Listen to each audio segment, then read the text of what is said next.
seat right now, you, me, everybody.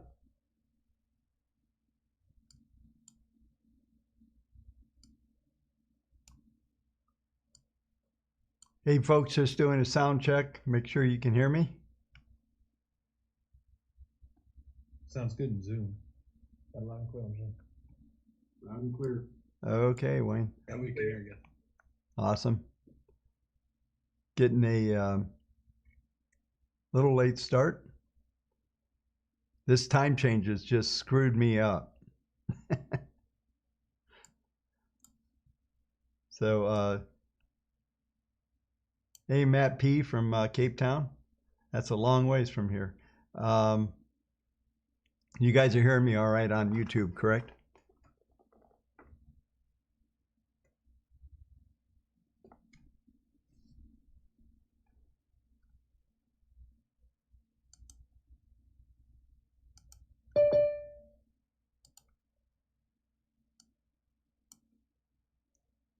And folks on Zoom, you should be seeing a screen now, correct? Yeah, we are. The 5-10 spread chart. Yep. Yeah, look at that thing rocket too.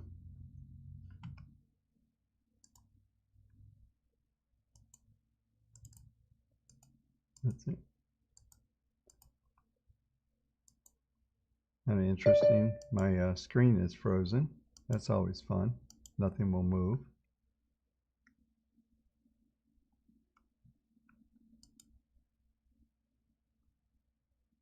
Okay. Yeah, hopefully this, there it goes. I don't know if you guys saw that sell-off in that last 5 minutes, man. They just dumped this thing. So those of you that follow me on Twitter, let me just come up on screen here. Yeah, so those of you following me on Twitter, I guess I could put more light on me, but it's okay.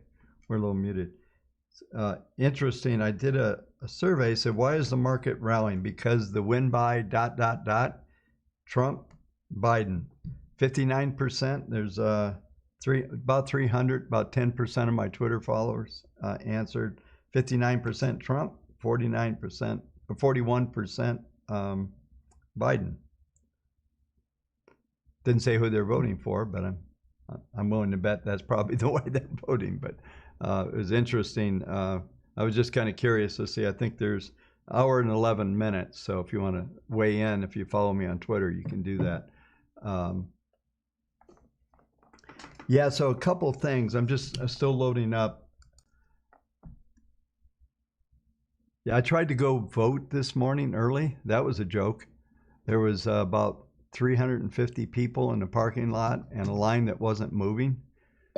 And a lot of these red and blue Donald Trump flags everywhere. You have to remember, I live in a basic or rural area. It was kind of crazy over there. And I thought, this line's not moving. So I'm going to do this show and I'm going to hang out until I get my vote in tonight. So, and then I'll see you guys at 8:30 tonight for a live stream. Well, we'll talk a couple things in the market. There's 2 things we're going to do. I'm going to hopefully turn this, turn most of the meeting over to Jay again. I see we got Stuart. Stuart's one of our institutional users, been around a long time. He and I have logged in more hours than anybody would admit that they've talked, potentially in one lifetime. So he's a power user. It's good to have you on. I appreciate it. And yeah, we're still getting some folks joining in as always. But yeah,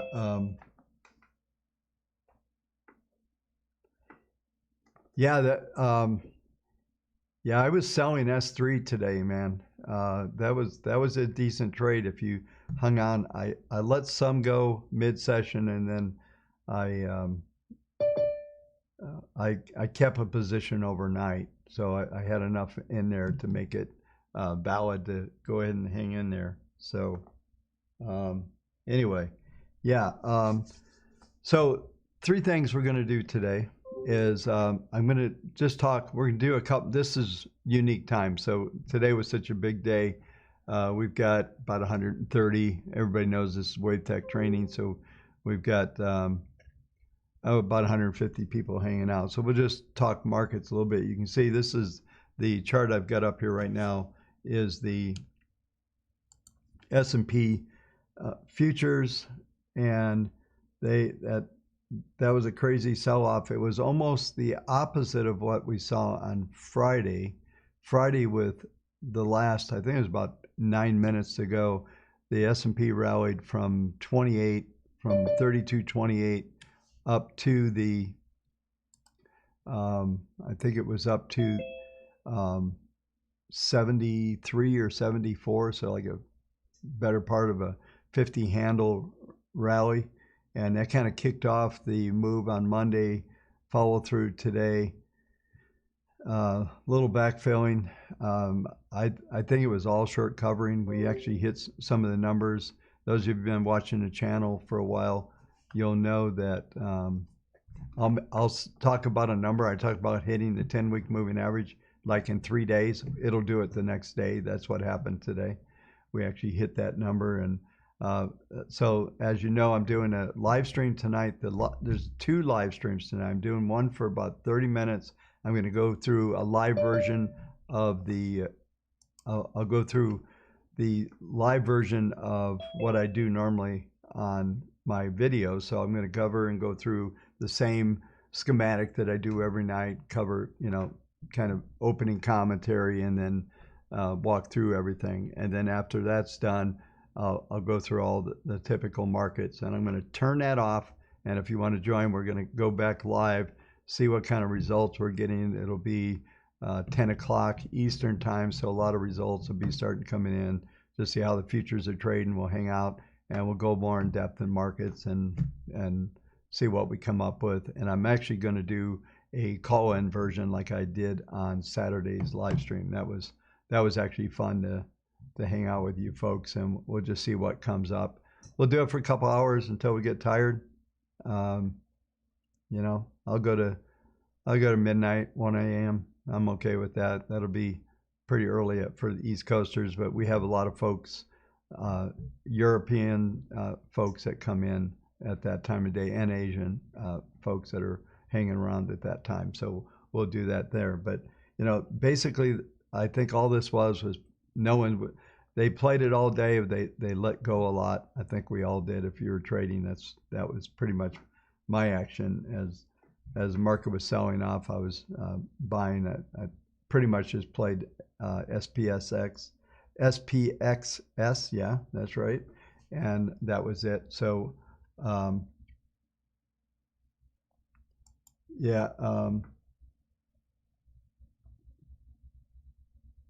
so I didn't see a lot of haters on the chat. Haha. I didn't see them.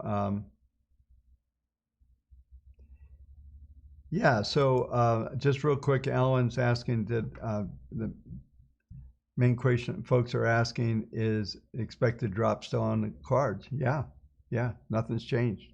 I actually talked about the 2-day rally. I talked about it going to the 10-day moving average or 10-week moving average. It did all that. I thought we might get one more day. I don't think we'll get follow through. I didn't look to see if we got an RXT sell on the daily. Let me look at that. Nope, we did not. We came close. We actually were up above RXT, but we didn't get that close. So we didn't get a sell signal. But just let me flip over to the futures here, and then we're going to do this for just another minute. Then we're going to go right into the training. And the second thing I'm going to do is we're doing what's called a soft launch of Portfolio Expert, and this is a good place to do it. YouTube, Arthur. Yeah, I talked about that up first. That dump on the close was very, very revealing, I think. And that dump was the difference between us getting the RXT sell and not getting it. So it'll be interesting. Just real quick, you folks that are watching the channel, you're looking at the ppms here, and ppm 1 is crossed over its first derivative. That's not necessarily a big deal. We've got a lot of resistance right at the 40-day moving average, 10-week moving average. There's a whole cluster of numbers here. So we'll see how tonight actually plays out, and see what type of things are what comes about. And we'll be live for multiple hours tonight, so we'll have plenty of time doing that.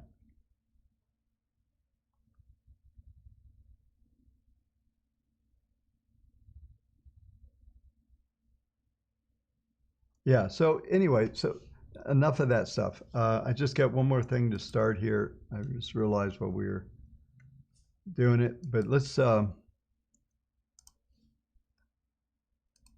just want to come up here for a minute, and what the plan is, I actually just went to Portfolio Expert, and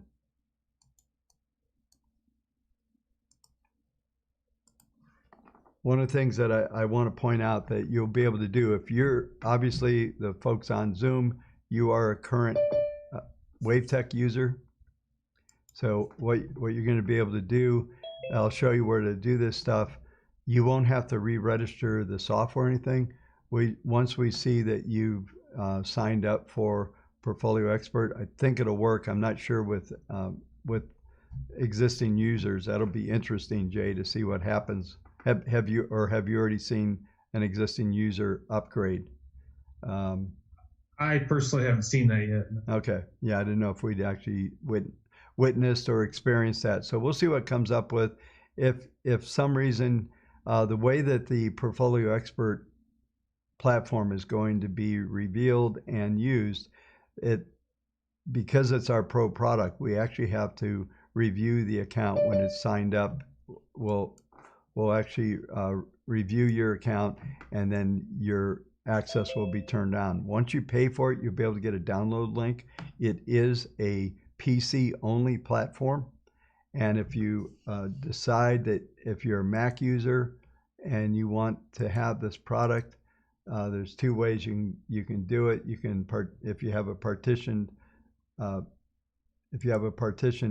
platform, you can go that route, and just run a Windows partition. We do have a setup on AWS AppStream, so we can get access for that. So if you're our Mac user, you have no other way. This thing won't even work on, right? I think it'll work. AppStream has something for like an iPad. So if you're doing an iPad type situation, then you'll be able to get in that as well, and might have to use AppStream. So it is a PC only, and we have a secret module, which I talked about. I won't reveal it too much. Once we see what kind of traction we get on the Portfolio Expert platform, then we're going to look at this other module, which will allow you to do some things on mobile devices and other devices.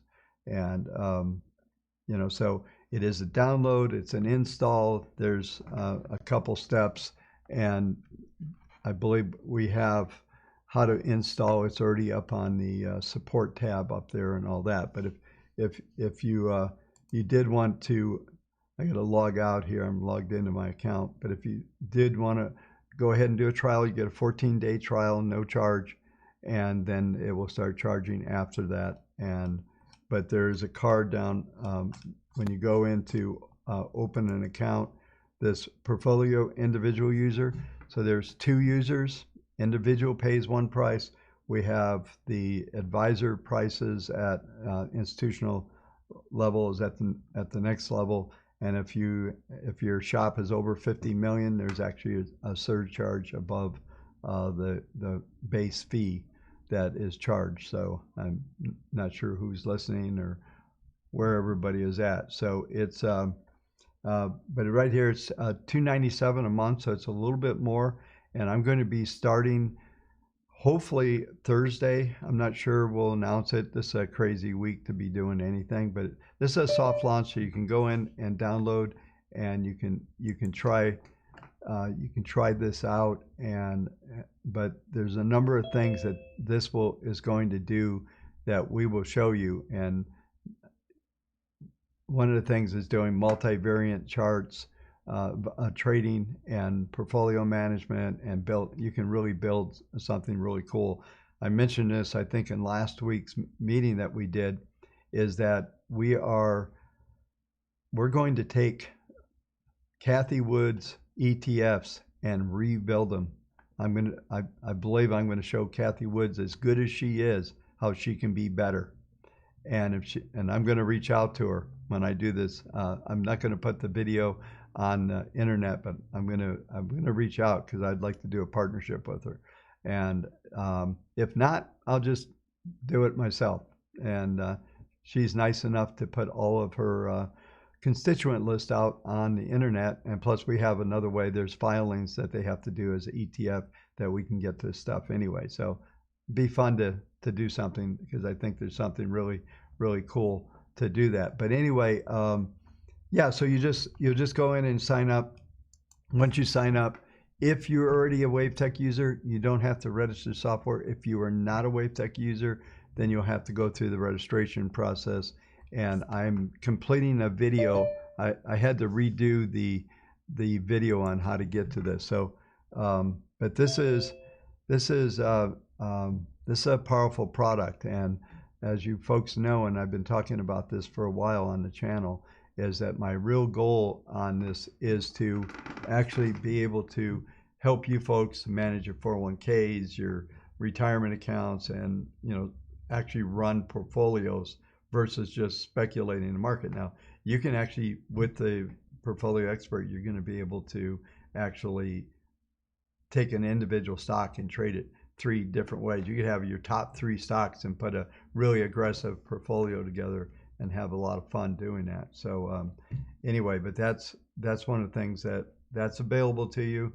And we're trying to continue to work with the community on multiple levels.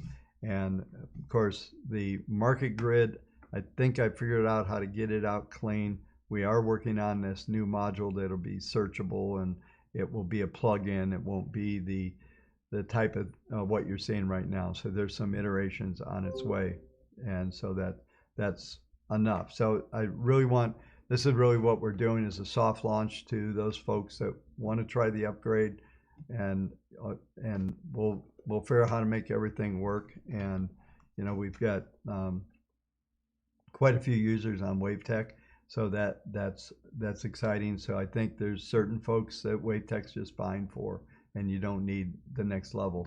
Some of you might really find this beneficial to have. So, all right. So the next step, the next thing I want to go to is actually finally get to Portfolio Expert. And I think what we're going to do, a Portfolio Expert, back to Wavetech. So when we get to Wavetech here, there's a number of things that we're going to want to do today to keep this theme of how to build. And I did see a question, Jay, and I might have you help me out. I was going through some of the support emails this morning, and one of the things I saw, which was somebody was wanting to know how to. We've had this question only about 2,000 to 3,000 times. How can you take money out and add money in?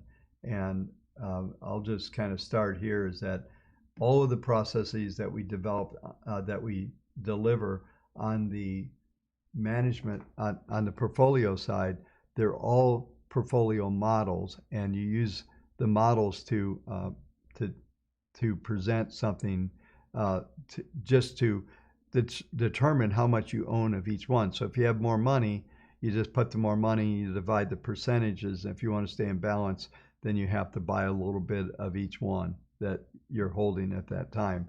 That's how you would add more money. And the good news is there's just about everybody has no transaction fees, so it won't cost you anything. And I ran across something I've been mentioning a while ago. I think when Jay starts talking, I'll bring this up in a little bit. And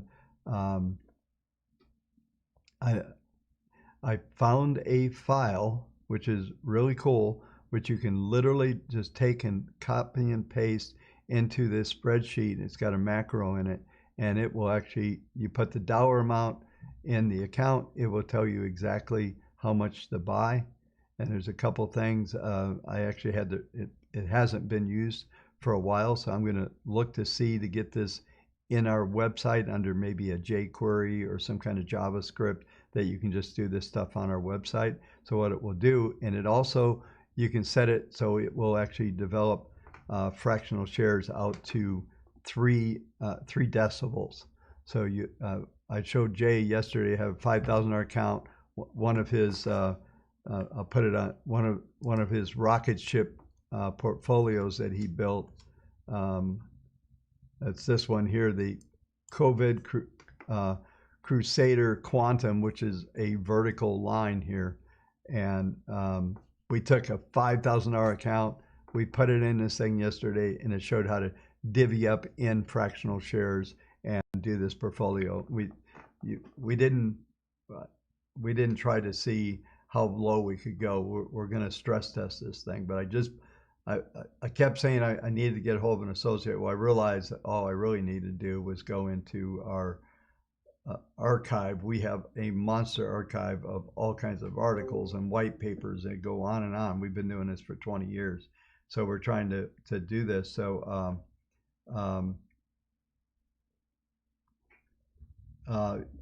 you know, anyway, so we will have that sheet out. If we have to put the old clunky version out, we'll see if we can put some lipstick on the pig, make him look a little cuter. And because it is actually, it's funny because the spreadsheet that it came up in is a Excel file 97 to 2003 Excel version. So, but it ran in the latest version. So we definitely can make it prettier. We're going to take it out and see if we can hire somebody to put a pretty cool, even Access database or something together that will work. So that's exciting that I found that. And when Jay's presenting, I'm on the other screen. I'm going to bring this up and play with it a little bit just so that we can talk about that. So we're going to do something similar to what we did last time. And what we did in the last meeting was we put together, Jay went through kind of a process. Just for the record, also, I'm going to go back to the Portfolio Expert website. I need to sign in. Bear with me a second.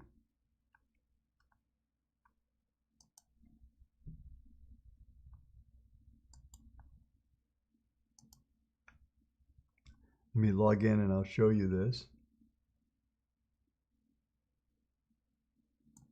Yeah, so as we look at this, if we go over to the Wavetech research tool, we went through a fair amount of detail, and there were folks that had talked about the stock screen. Well, we're submitting the stock screen.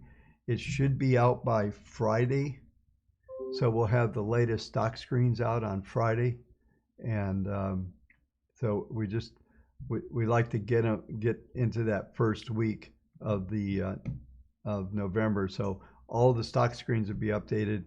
And Jay, I don't know, I'm trying to look and see who's on there, but somebody was putting in the code out. We're going to leave this on Google Sheets at the moment. We trust that you folks won't put this on Reddit, so everybody in the world has it. It is public right now, so that'll probably change. You know, this does cost us a fair amount of money to develop, and it is a custom list of strategies and of screens and values that we're looking at from the standpoint of all the fundamentals that are going on. So that is,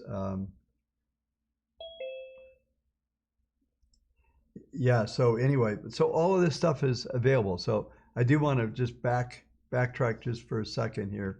When we're talking about Portfolio Expert, if you sign up for Portfolio Expert, you literally get everything we do. Stock screens, Wavetech, Portfolio Expert, the market grid, everything. It's just a giant package.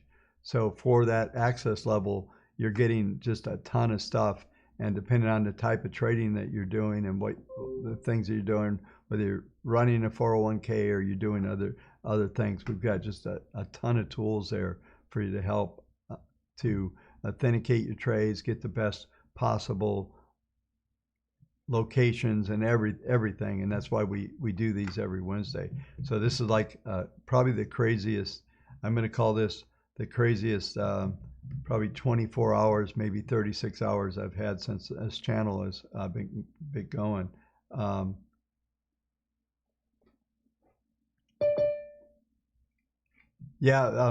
Thanks for that, Junior, on the ARC on Twitter, ARC Daily.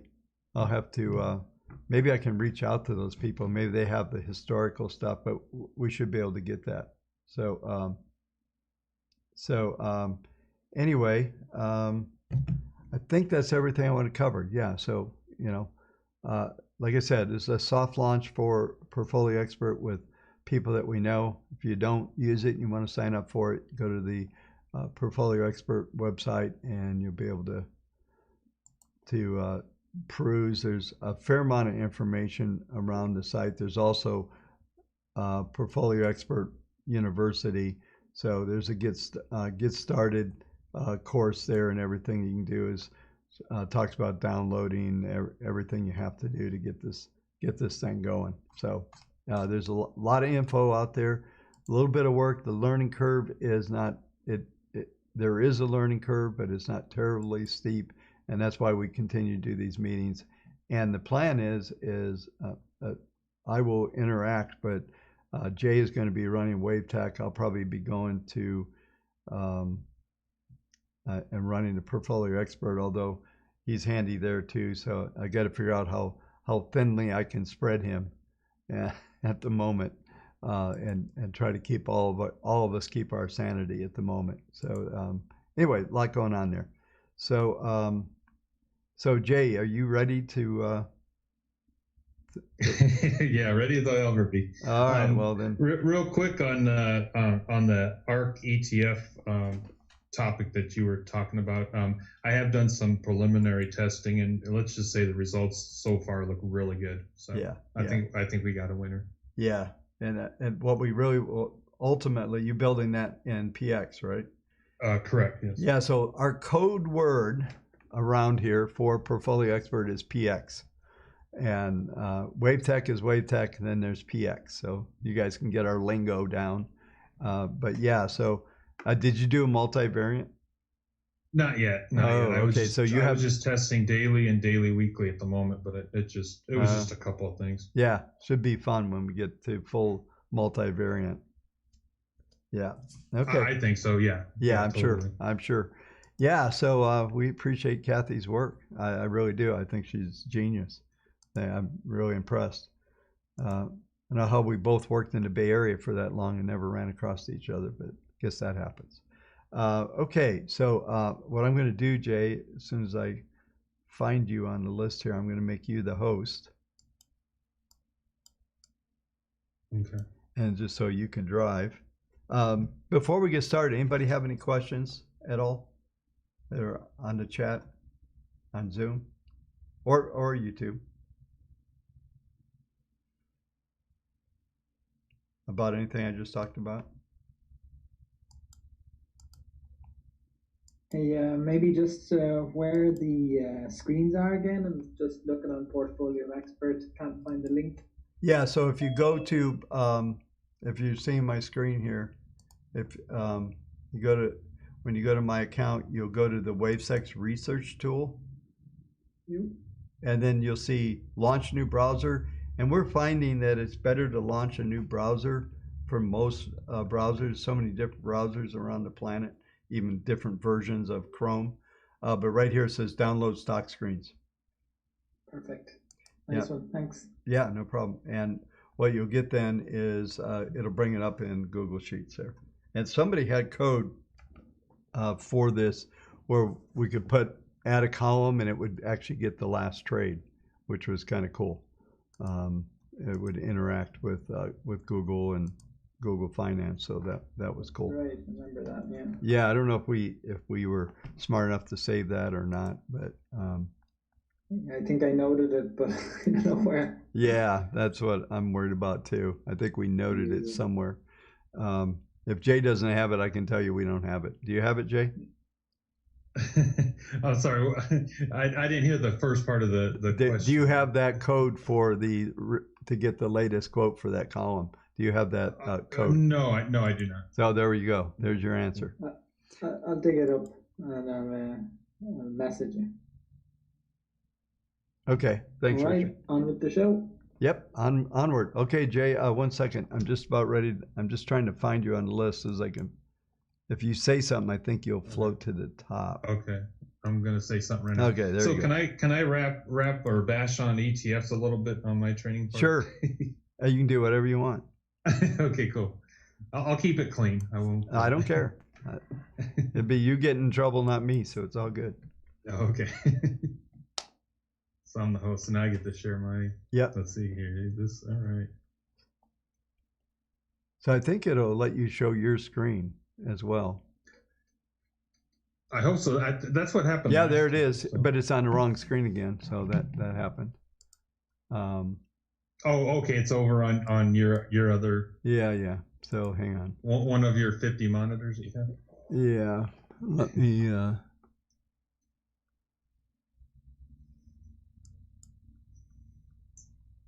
Uh-oh. I did something. All right, let's see here. Bob? Yes.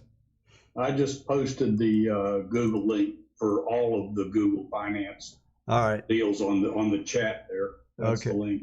All right. That's good. Thank you. And you were the one that put it together for all of us, right? I'm the one that introduced it. Yes, that's what I meant. Yes. Yeah. Yes, thank you. Thank you. Yeah, I am just trying to get us to so you guys can see Jay's screen. I don't know why. I am totally on swap video. Yeah. I figured out how to do this last time.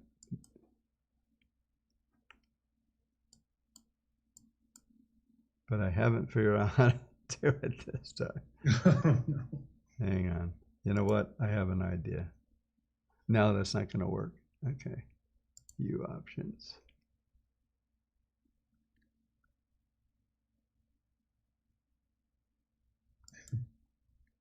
I think I figured it out. There you go. And I think it's all yours now, Jay. Everybody on YouTube can see it, and Zoom folks should be seeing it. I think there was a way to get rid of the video on top. Oh, yeah, that's right. That video bar was hampering part of the screen. Yeah. There you go. Look at that.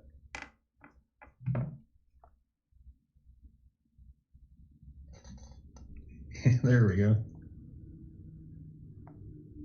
Okay.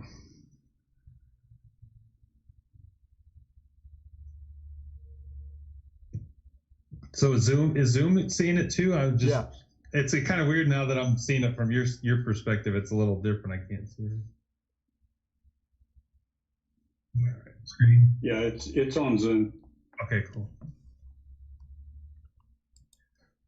So one of the things that's kind of an extension of training from last week and everything, and on building, not just building a portfolio step by step on just any kind of a portfolio, but actually starting to come up with theme-based portfolios, or the process of actually selecting the different stocks to put in the portfolios and stuff. And one of the other things that Bob had mentioned last week was the clean energy ETFs that I had actually worked on. Whether it was like 2 years ago, I had done some of that. So I went back to that, and I'm revisiting that, checking that out. So one of the things I thought of that would be kind of interesting is to show the difference between just going with the ETF itself and then actually breaking down the ETF to the constituents and seeing the difference. And I understand that maybe with the ETFs being less per share, and then you're getting a basket of those companies working within the ETF. It sounds like a good idea, but with all my research I've done over the years, it's just hard for me to find ETFs that will really perform well. They are out there. I'm not saying they're not out there, but with the extensive research I've done, it's very difficult. And I understand some of it if we're trying to build portfolios that the starting equity is lower.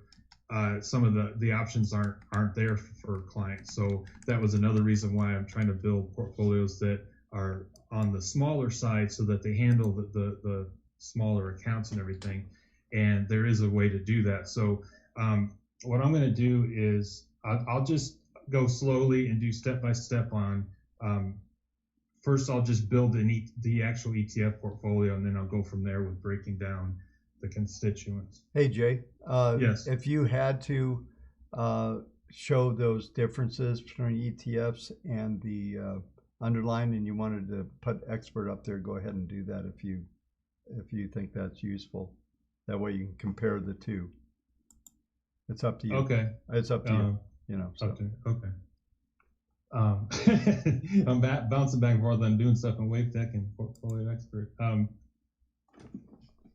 Yeah, I actually wouldn't mind just right now, I think, sticking with Wavetech just a little more because I do have built in Portfolio Expert, but this way we can kind of go over again how to actually put together portfolios. Because I believe I was looking at who's on the call, who's on Zoom, and to me, I'm seeing a lot of new names. So maybe it's best I can just kind of slowly go through how to build a portfolio. So it kind of kills two birds with one stone, where they can see how to construct a portfolio in Wavetech, but then also we're actually looking at specific stocks. So better be careful. That could be hate speech.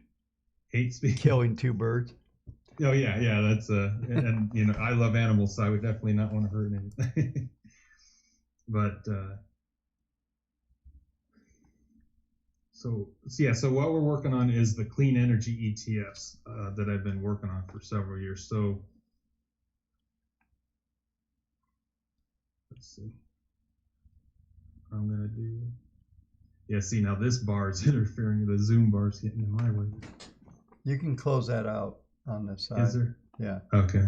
You should be able to X out of that or. I see it. Oh no. I'm always afraid I'm just going to exit myself out of Zoom. It's all good. So, do I need to enlarge the font size on this? Is everyone seeing this okay? Because I had it enlarged last week, but then I went back to normal view. So let me go ahead and enlarge it. So these are actually it's pretty good. It looks fine. Okay, cool. Thank you. So this is actually the actual ETF. So I've, in the real world applications, I'm not sure when clients are putting together ETF portfolios. I've looked through a few and I've noticed maybe they'll stick with 4 or 5 ETFs. What I was doing here was, kind of going off what I said last week, where if I'm shooting for 20 symbols or 22 symbols in a portfolio, I don't start with 22 or 20. I start with 30 to 35 and I whittle down. So on this one, I was just trying to capture all of the ETFs that fit within the clean energy parameters. So what I'm going to do is I'm going to do this first. So to make it a little easier. So what we're going to do to go ahead here and create or modify. So we're going to create a brand new portfolio.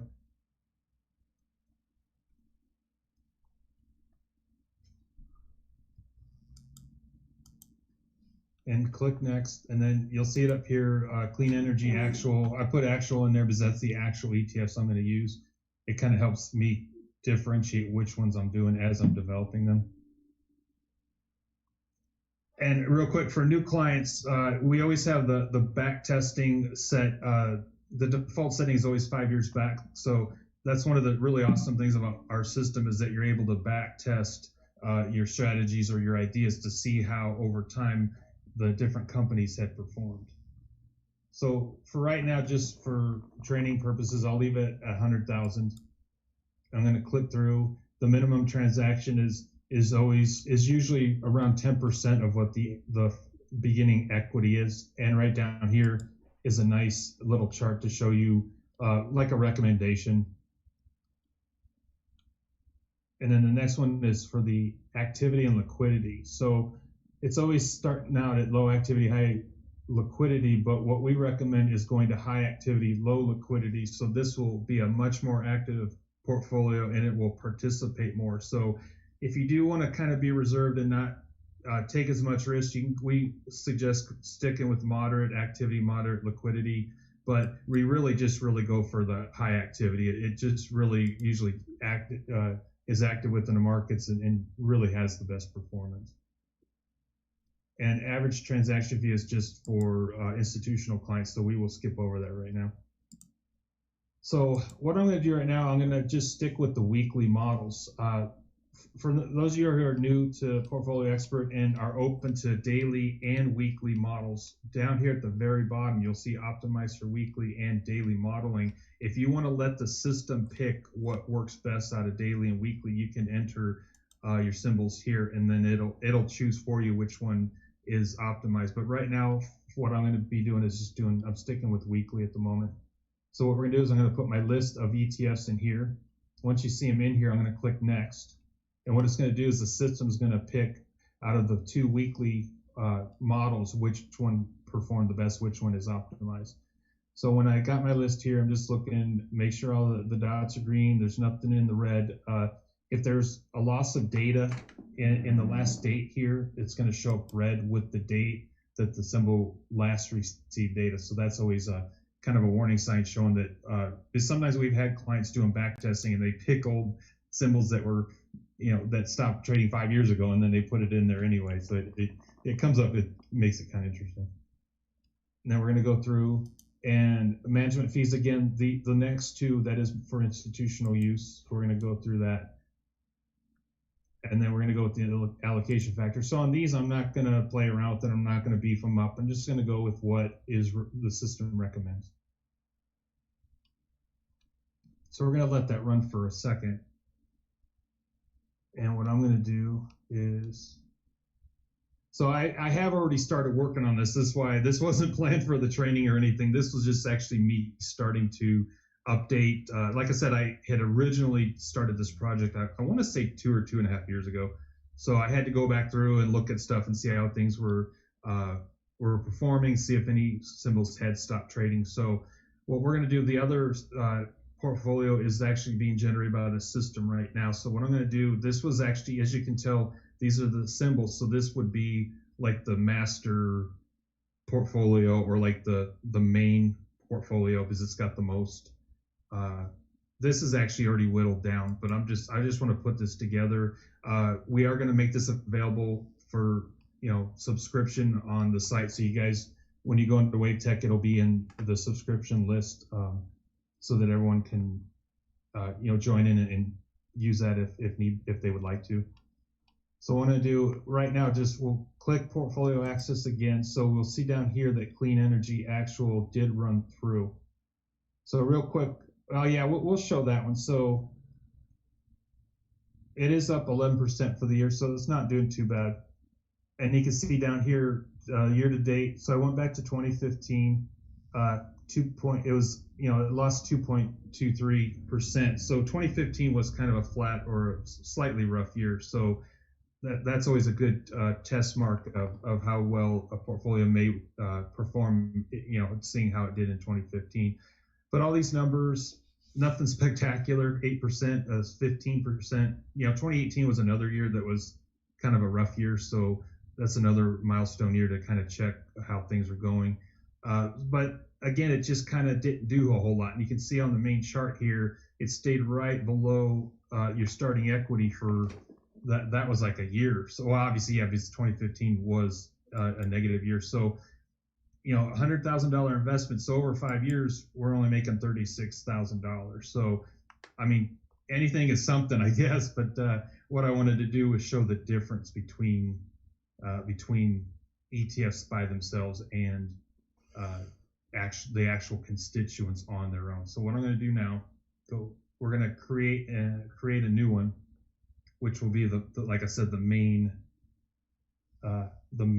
portfolio, and it'll show you or either all or most of the constituents that were in those ETFs. So again, just to compare and everything, I'm gonna keep the beginning equity at 100,000. It may be we're gonna see. I'm gonna put these together. I don't know. Maybe that's gonna be a little too low of a starting equity because we're gonna have a lot of symbols that we're putting in this one. So but this is the process. This is what I go through, and I know Bob said he wanted me to show you guys how I do it. So I kind of fumble around sometimes, and I have to go back and redo stuff. But that's the best way to learn is I'll just show you how I'm doing it. So what we're going to do is we're going to click next, and this will give me right up here to the right. It shows 24 symbols. So one thing I did show last week, but in case we had some new clients watching this week for the very first time that didn't get to watch last week's, I'm going to go back real quick. Over here, when you're entering the beginning equity, Bob put together this really nice little chart. I always praise it, and you don't have to stick with it, but it's a really awesome guideline on what to get an idea of what your minimum should be starting out. We have a question a lot. Can I do something with $40,000? Can I do a good portfolio with $30,000? And that's what I'm working on. And I've actually done really good portfolios that start at $30,000. But the range I'm usually going with is 8 to 11 stocks in that one. But right now, I just want to show. So right now, as I put in 24 symbols, we're above this 20 stock mark for 100,000. So a lot of times what I'll do, since I'm kind of in the gray area or in between, I normally want to go up to 150,000, but at the moment I still want to show everyone the difference where it's $1 per dollar equity start on each portfolio. So I'll go back and after we run this, I'm going to see how well it runs and see if there was enough money in the portfolio. So I'm looking over everything. Everything's green. Everything looks good right now.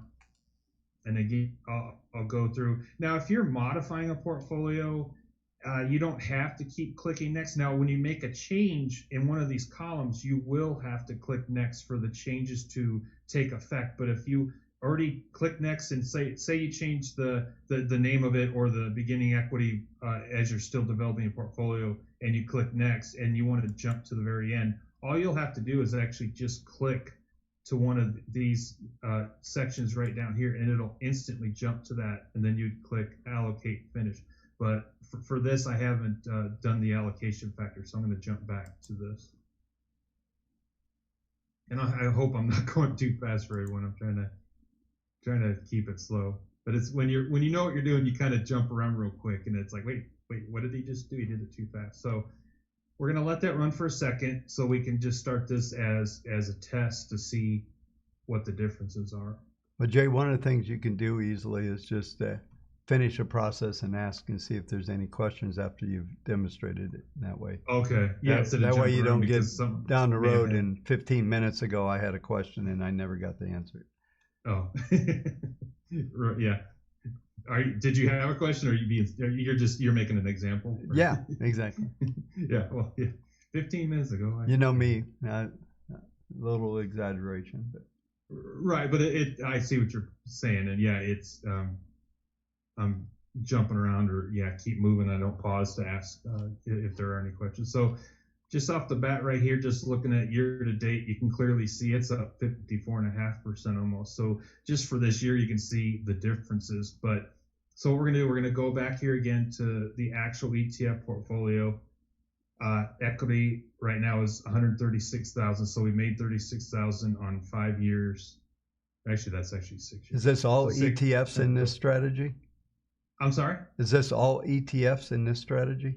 Yeah, this was actual. So yeah, these were the actual ETFs. Before I broke down to the constituent level, this was the actual ETFs. Why don't you show me what's in it? Like active stocks, and so you can see those symbols. Yeah, there you go. Yeah. you know, what I was also going to show is we can, like I do with any other portfolio, if this may be saturated too much with too many symbols, and we can, you know, see which ones are the lowest performing ones and remove them so that we have a you know, a smaller portfolio if this is, you know, too many symbols for what individual is going for. So what we're going to do, so we'll go over to the actual constituent. So this one's at $365,000. So even though I still think the 100,000 is a little low to manage that many symbols, you can still see that it did actually perform fairly well. So down here you can see in you know, 2015 it performed a lot better. So it wasn't -2% like the other portfolio. It was actually up 20.5%, which for 2015 that's actually a really good portfolio. Those are companies that did really well in a year that was tough. Now the following year, when other companies were doing good, we noticed that they did slack off and they had a rough year. So it's kind of the reverse. 2015 was good for them, 2016 wasn't, and then 2017 was a bounce back year. But this just kind of goes to show, when you break down the constituent lists of an ETF, those companies are performing a lot better on their own. But again, then you're having to put 100,000 in. You know, so I know that gets a lot, but you can always, you know, that 24 symbols, that's a pretty decent portfolio. So you can break that down, and maybe you put 18 symbols in, and you can manage it with 70,000 or 60. Yeah, but just remember, you got fractional shares, Jay. You can do it with 7,000. Yeah, I gotta keep remembering that we're. Yeah, because I mean that's the old world, you know. Right. The new world is, as long as you have a firm that does fractional shares, then you just do this. Mm-hmm. It's not, you know. Yeah, and I'm sitting over here on the other side on a screen. I'm digging through thousands of files. I can't find where I found that file yesterday, and I don't think I downloaded it. So I left it on the OneDrive. So, but keep going. Yeah, just does anyone have any questions about what he's covered so far? Actually, I do, Jay. This is Don showing his Alpha Whiz up here. Yes, hello. You know, your 24 stocks here coming out of all those ETFs. Is this a complete list of all the stocks that were in those ETFs, or is this a select group from those? It was actually a select group, because I had already, since this was an ongoing project I had years ago, I had actually whittled down some of them, and some of them it was hard to get the full constituent list from the source that I was getting them from. They were giving me like the top 10 out of, let's say it had 25 companies in the ETF. They were giving me like top 10. So with some digging, I was trying to dig up some of the others, but this is somewhat of a whittled down list. But some of them, the ETFs, I found out, especially like Apple, everyone wants Apple, or Facebook, right, or some of those, or Google, Amazon, that kind of thing. So a lot of them actually were sharing a lot of the same big companies. It was just the other, or I don't want to say lesser companies, but you know, the smaller companies that aren't as well known. They you know, those were some of the variables, but a lot of the ETFs were sharing some of the core, you know, the main companies. So this isn't like 100% the full list out of all those ETFs, but it's the most common one. So here's my suggestion. I want to know how you whittled. Right. Yeah. These are like the top fundamentals. Yeah. So tell us a little bit about whittling. Okay, well, I'm going to show you some whittling here. Okay, all right, cool. Because we need to know the whittling, right, guys? Right, yeah. Well, some of the whittling, and there's an easy way to whittle some of this, but some of the whittling is to show, and I will show that next. But okay, some of the whittling is, you know, what are the lowest performers? Doesn't always mean they're bad, but you just, you know, sometimes want to just drop whatever the lowest performers are, and I will show that. But what I'm going to show first, give me a second. Yeah, what I was going to do, and this would actually help. Okay,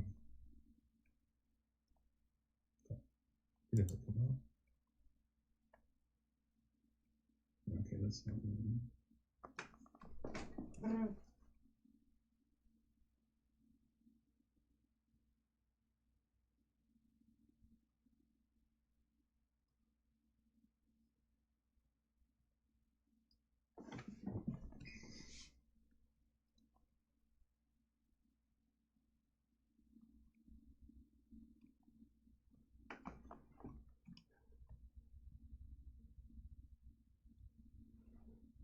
So on one of the ways that I whittled down, actually I can show both right here.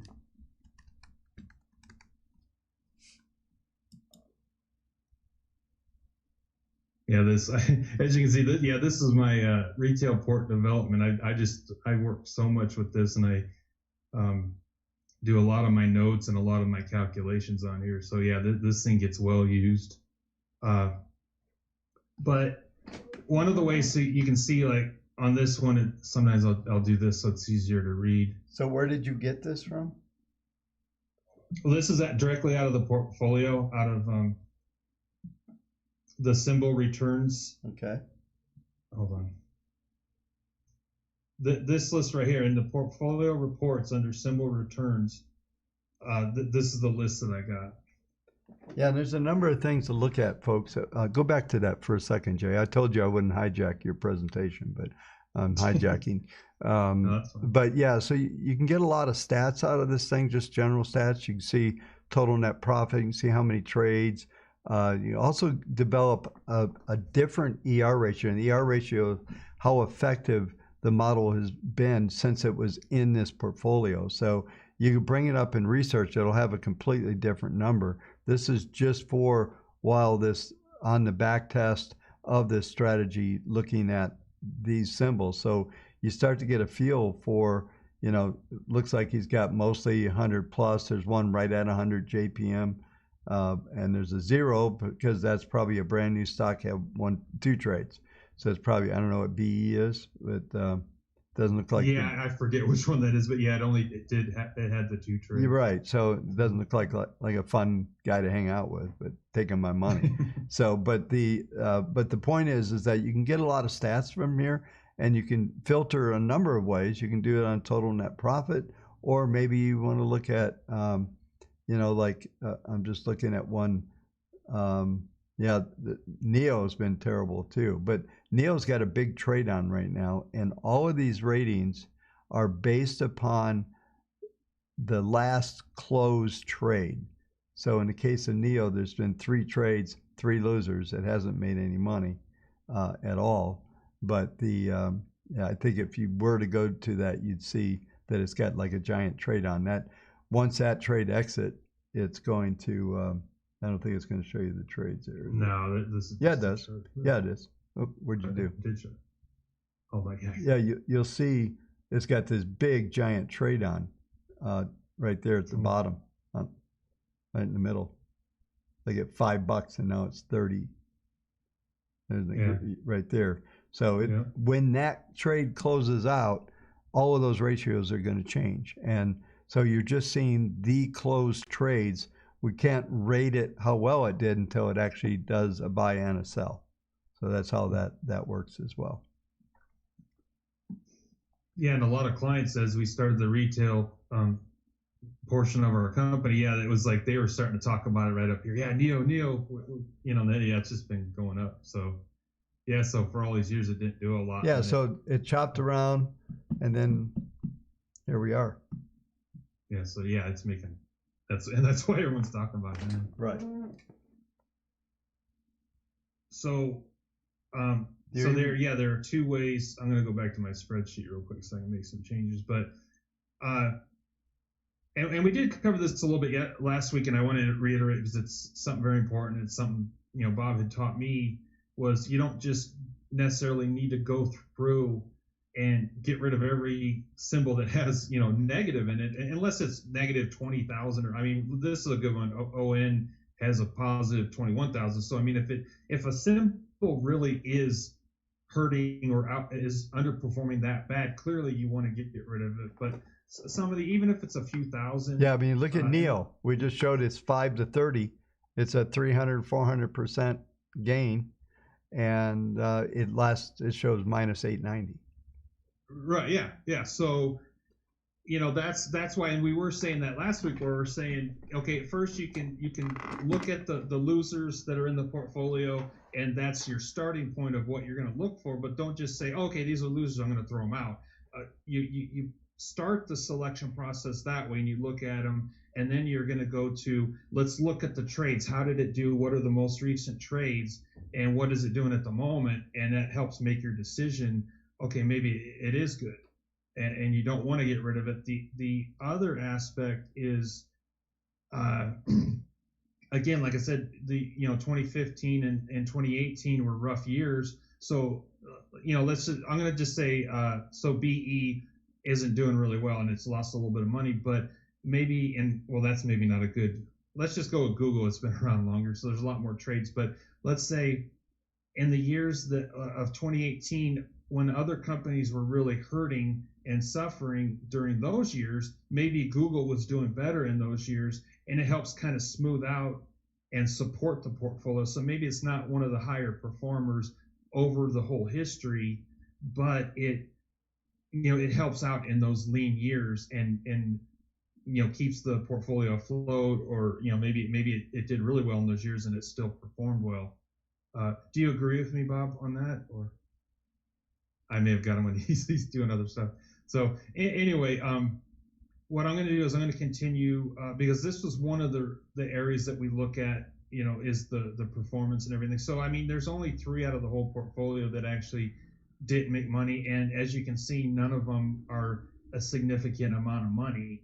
Now, the other thing, so if you look at it that way, you go, well, in this respect, they're not hurting the performance of the portfolio that much, so maybe I'll keep them in. So the other thing, and this is what I've been doing more recently to help build portfolios with a smaller starting equity, is looking at,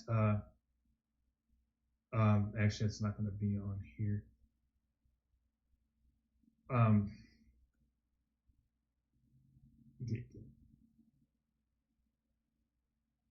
So what we're going to look at is the symbols that are just, because this is the open, high, low, close. So this is the price of each symbol, per share.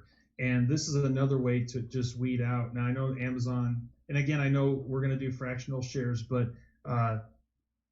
this is just another way that I find these, because I've actually found a couple that by just getting, taking out some of the most expensive ones, it kind of reveals that there are other good performing companies out there at a lower share price. And I actually ran across that earlier today, doing the same thing. So,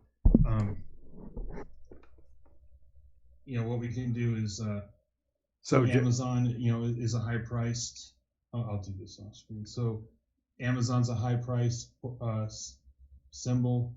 Facebook's another one. I'm just going to go through a few real quick. Obviously, Google. But and I'm going to see if this will work, because it did work on the other portfolio that I tried. Microsoft is another one. Yeah. So go ahead. Question is, did we answer are you getting the whittling? We need to see. Oh, I'm still whittling. Yeah. I know, but you need to ask to see if there's concepts being grasped here. So whoever was asking that question, is this helping this whittling through this? Yes, Alpha. You've already whittled to get to this list, so I guess maybe a lesson for the future would be take a list that hasn't been whittled and whittle that down. Yeah. Yeah. Show us what you would throw away, because this is what you tapped already, right? So yeah. And this is the good wood here, right? So. Right. Yeah, and I believe, because Alpha, I know your call sign or your handle for a long time now, but were you able to watch last week's show? Because I did definitely start with a fresh list that I hadn't even touched, and I did whittle that down. Were you able to attend last week's meeting? Yeah, on YouTube. Yeah. So that is another really good one, because I did start with a fresh list. I didn't whittle anything. There was no pre-whittling involved. It was all fresh whittling. We got a new financial term. There we go. Whittling. Whittling. We're whittling. Let me get my Twitter account going. What's that? The trending phrase or the trending word is whittle. So yeah. Well, I'll have to go back and look at that again. Yeah, I'm just doing some work with my own screens here, and just trying to find a focus on how to really manage to get down to a nice grouping of weekly stocks. Yeah, and this I would just put this in here, is that one of the basic criteria is make sure you got good ER ratio, make sure you have a large enough sampling of trades. So typically about 7 trades on a weekly you would want to have as a min. 4 could work, but you want to have enough transactions that you can actually take and look and see if the model's really any good. And you also want to be careful watching out that these big ER ratios, it was a one-hit wonder where it had one giant trade after the IPO, and then, you know, like on a brand new stock, and then it hasn't done a good thing since. Like Snap would have been a good one like that. I don't even think the IPO worked on that one. But then finally it started to generate some symbols, and I think if you're doing your own list, just some basic criteria, look for ER, look for the number of trades, make sure you have a large enough sampling that you're able to, you know, evaluate that you've, you know, if you've only got 3 or 4 trades, well, okay, that's all right. And but if you got 20 trades, now these stats, like anything and just basic statistics, you're going to normalize once you start to get more and more transactions under your belt that'll start to basically normalize some of those big spikes, and you'll start to get a better view of what the mean and the average and all that stuff is. So more trades are better to a point, but at least 7 on a weekly, and that's been my minimum. If you have one transaction, it's a winner, it's 100% accurate, you know, it still doesn't tell you much. And you can, you know what I'm saying? So, and the other criteria is buy low, sell high. Okay. So I actually have an article I wrote. I'm going to see if we can regurgitate that thing. It was kind of an article that basically addressed just that. So you want to find symbols and stocks, if you can, that are basing out, that are, you know, setting up patterns that look like they're setting up a low, and then you're getting buy signals and things out of that. And then you go to the stats of having the good ERs. You've got a large enough sampling. Go, yeah, I can trust that this is reasonable. That when I look at the trade profile, Jay, click on trade profile on I don't care, Apple there. Just pop that up. Yeah. So, you know, so you want to at least look at that, and you've got 138 trades, right? So you can start to see some normalization. I mean, this is pretty crazy stock to look at, but the average loss is 14%, and the average profit mean is 135%. So you get this monster ratio. But you want to have, you don't have to have 138, but you want to have enough sampling. You want to have good ER. You want to look at that ratio to make sure how it's going. And I talked about this, I think, in one of the videos one day, is that really what you're looking at on when you're evaluating the models themselves, and you're looking at it, the ER ratio is going to help, but also you want to look at just all these criteria I'm telling you. How many trades? Is it significant enough that it's normalized? And 10 trades or better is going to work normally, especially if 10 trade. There's typically on most stocks about 3 trades per year on average. So if you went over and you pulled up a weekly model on these, and you're probably going to have 3 trades a year, 3 point something. So those are the numbers you want to look at, so you understand what to expect from the symbol. And it does help to build a really good criteria. And Stuart, if you're awake, he's hanging on. I see him there. Yeah. So, but what is the stuff that you're looking at too? Because you know that's Bob Kendall, the software developer, talking. And but what are things that you've noticed maybe in the real world after dealing with this thing for 12 years or something? Oh, geez. I mean, look, at the end of the day, all I can say to most people is pick an idea, stick to the idea. Don't constantly be chasing returns, guys. All right? Yeah. This thing will work over time. You're not going to be all in all the time either. So at any given point in time, I would say there's probably on the average in my portfolios 15 to 20% in cash practically all the time, waiting for that next idea to hit the charts. Screening through these things, again, it comes down to what type of an investor you are. Are you, forgive the term, but are you a balls to the wall, risk it all type of guy, or are you just trying to make a nice, reasonable, high single-digit return every year? That's the question. Those are the questions you have to ask yourself initially, and that's going to really tailor then what you're going to look at and what you're going to be ultimately putting your money into. Because as long as we're talking here, that's all we're doing is talking. But at some point, you guys are all going to put your money at risk, and that's when you're really going to separate the men from the boys when it comes to this stuff. So just know what you're doing before you pull the trigger is all I'll say.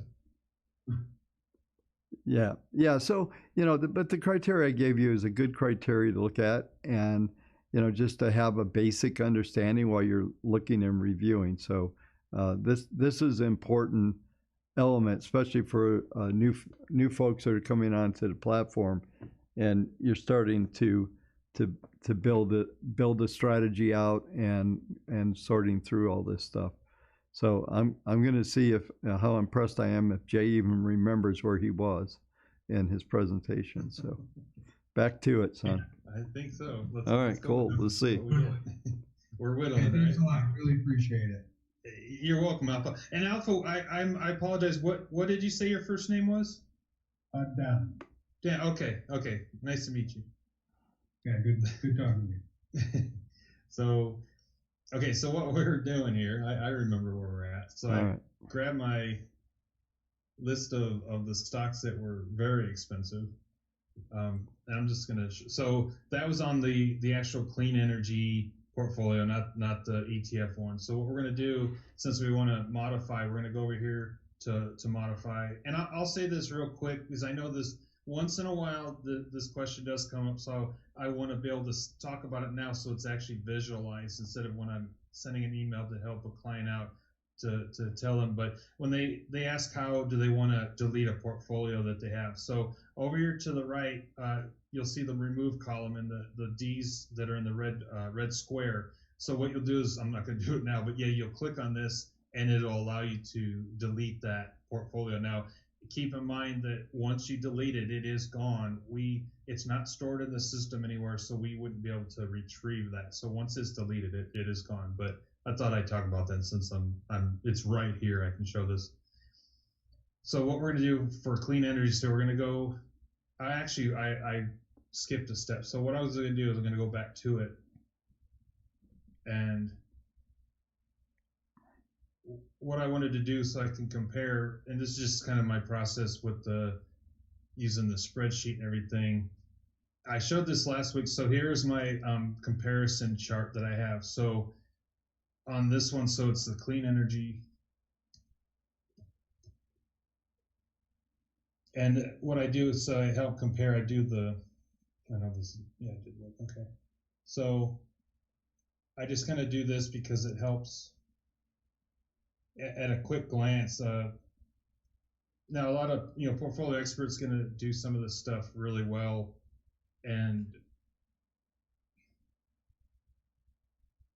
but I know this is kind of old school. This is just kind of how I do it as I'm working. I just kind of go through so I can just kind of glance at everything real quick. And so this was the first incarnation that I did, and then I'll also have to go through and so 365,000. So yeah, what I do is I know that was a roundabout. Oh, and I did 265. 352. So what I'm going to do is, so I'll go back. You can click Portfolio Expert or Portfolio Access or Virtual Portfolio Manager, and it'll get you back to your list. So what we're going to do now is I'm going to go to Modify. And since I have everything else set up here, I don't need to change anything. What I'm going to do, though, is I guess what I could do is instead of just removing them, I could just show everyone again, I know we show this, but it's very important that it is done properly. What we're going to do is we're not going to go to create the custom portfolio where the symbols are placed into the different boxes. I'm going to go to Portfolio Snapshot. And I know we did show this last week, and Bob always wants, it's good to show this. What up here, you can actually save your snapshot. So let's say you may want to go back to this at some point. So what we're going to do is current. So as the portfolio stands right now, we're going to save this.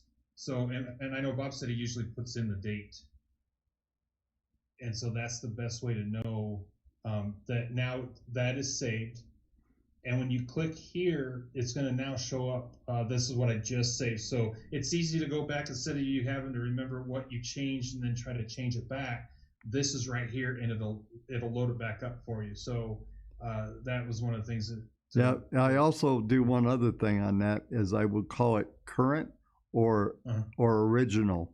So I know that, okay. And then I maybe update it and do, whatever works for you. You can do whatever naming convention you want, but that's what I usually do. That way I know, okay, this is the original as of this date. So once you save all these things, what you can do is you can go back, you can open this up and say a month later, 2 months later, and go, what if I never screwed with this thing and just left it alone? And you can just go back and load that snapshot on. It'll put everything, you run the portfolio, you go to allocate finish and run the whole thing again. And then you can say, oh, look at that. And you can maybe do the spreadsheet stuff like what Jay's showing you. And maybe your mods that you made aren't really, really didn't generate much alpha or, any result. Or maybe it was a negative result. And then what we've also tried to do, and I've used to teach people that, is I would make notes when you do a review, what you did, why you did it, and you can go back and review it. And then over about 3 or 4 of these updates, all of a sudden you start to develop a really good process. And so, what we're showing you with this tool, what we're showing you how to do is to actually, manage your own money. And it's incremental. Once you get it done, you're just singing along. It's karaoke.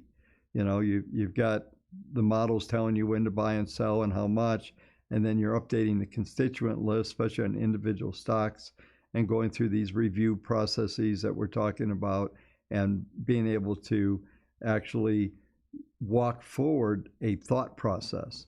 And if you document it properly, you might find out that your thought process is wrong, or it's amazing, but you need to know what it is. Like, I found out if I've been updating every 6 months, but if every 3 months or every month, some people will update every month. I think that's overdoing it on a fundamental basis, but people do it, and that's okay. So you just need to document. And one of the things that I talk about a lot in construction of portfolios and the updating of portfolios, and this is sort of what Stuart was alluding to, is you put this stuff in, give it time to work. So 3 months, 6 months. The good news, if the stock that's in there just craters out, we're going to sell it before it goes.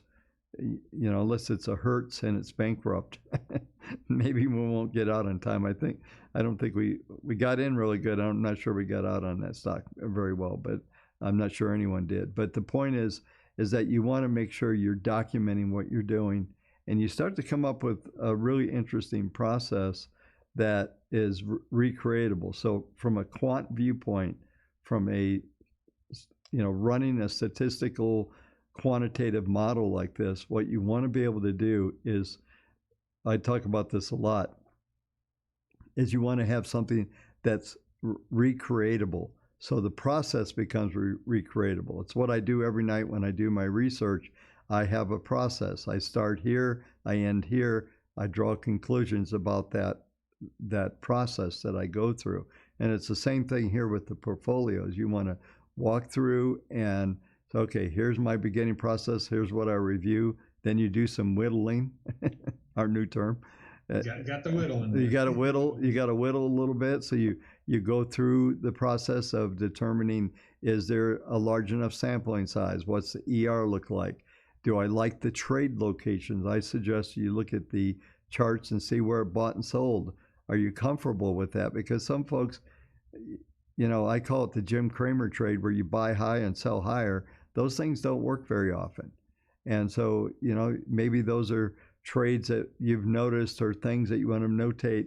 If those things come in, that you don't do those trades. And then if you document all this, what I'm telling you is you can go back and say, you know what, the Kramer trade worked. You know, I can buy high and sell higher on this particular symbol. It seems to work. Or maybe it, you know, whatever you find out, now you have documentation and you have some validation of the process. And then when it comes around to the next time, you actually have step by step.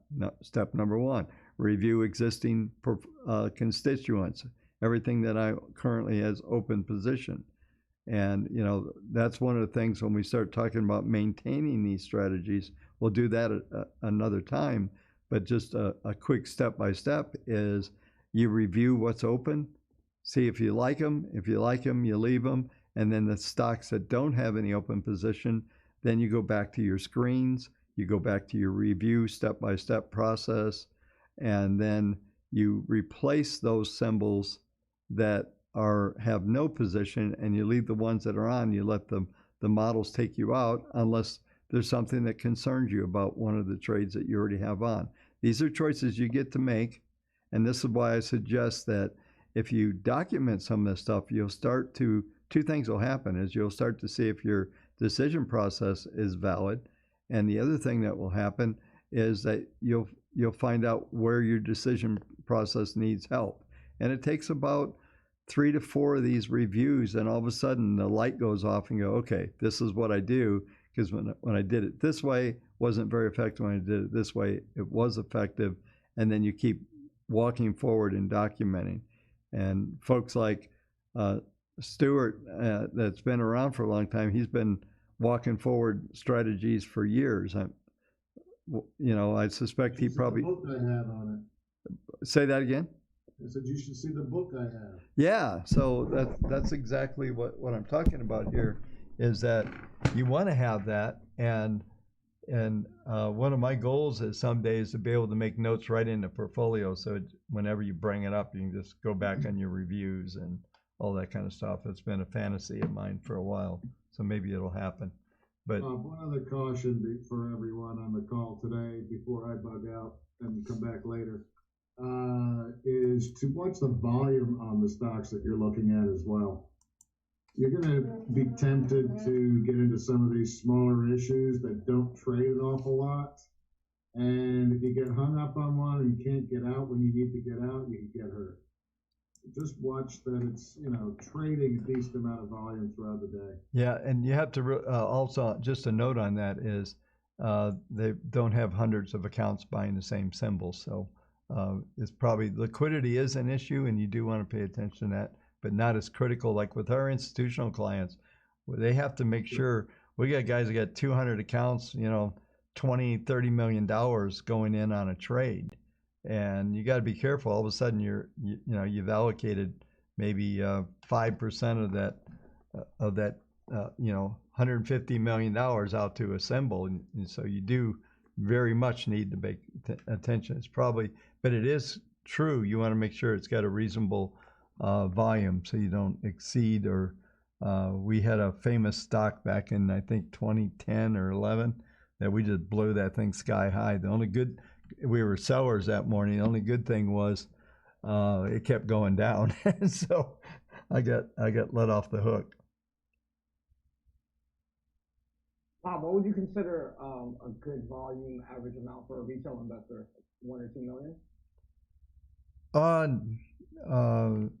Yeah, that's more than enough. Okay. I mean, we usually have. I think we usually, like per day. You're talking. Yeah, I'm talking about the daily 1.2 models. Yeah, I mean, but you're talking about volume per day? Yes.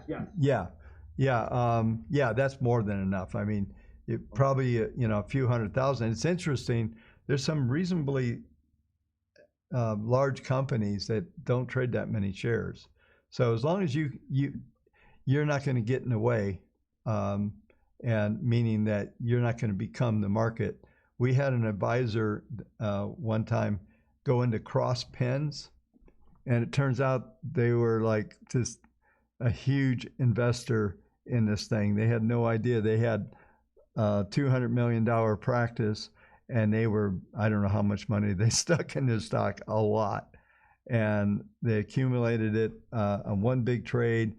And then when they went to get out, I think it took them 6 weeks or 7 weeks to get out of the trade. And it was just because there was no volume. They never looked at the volume. They just liked the stock.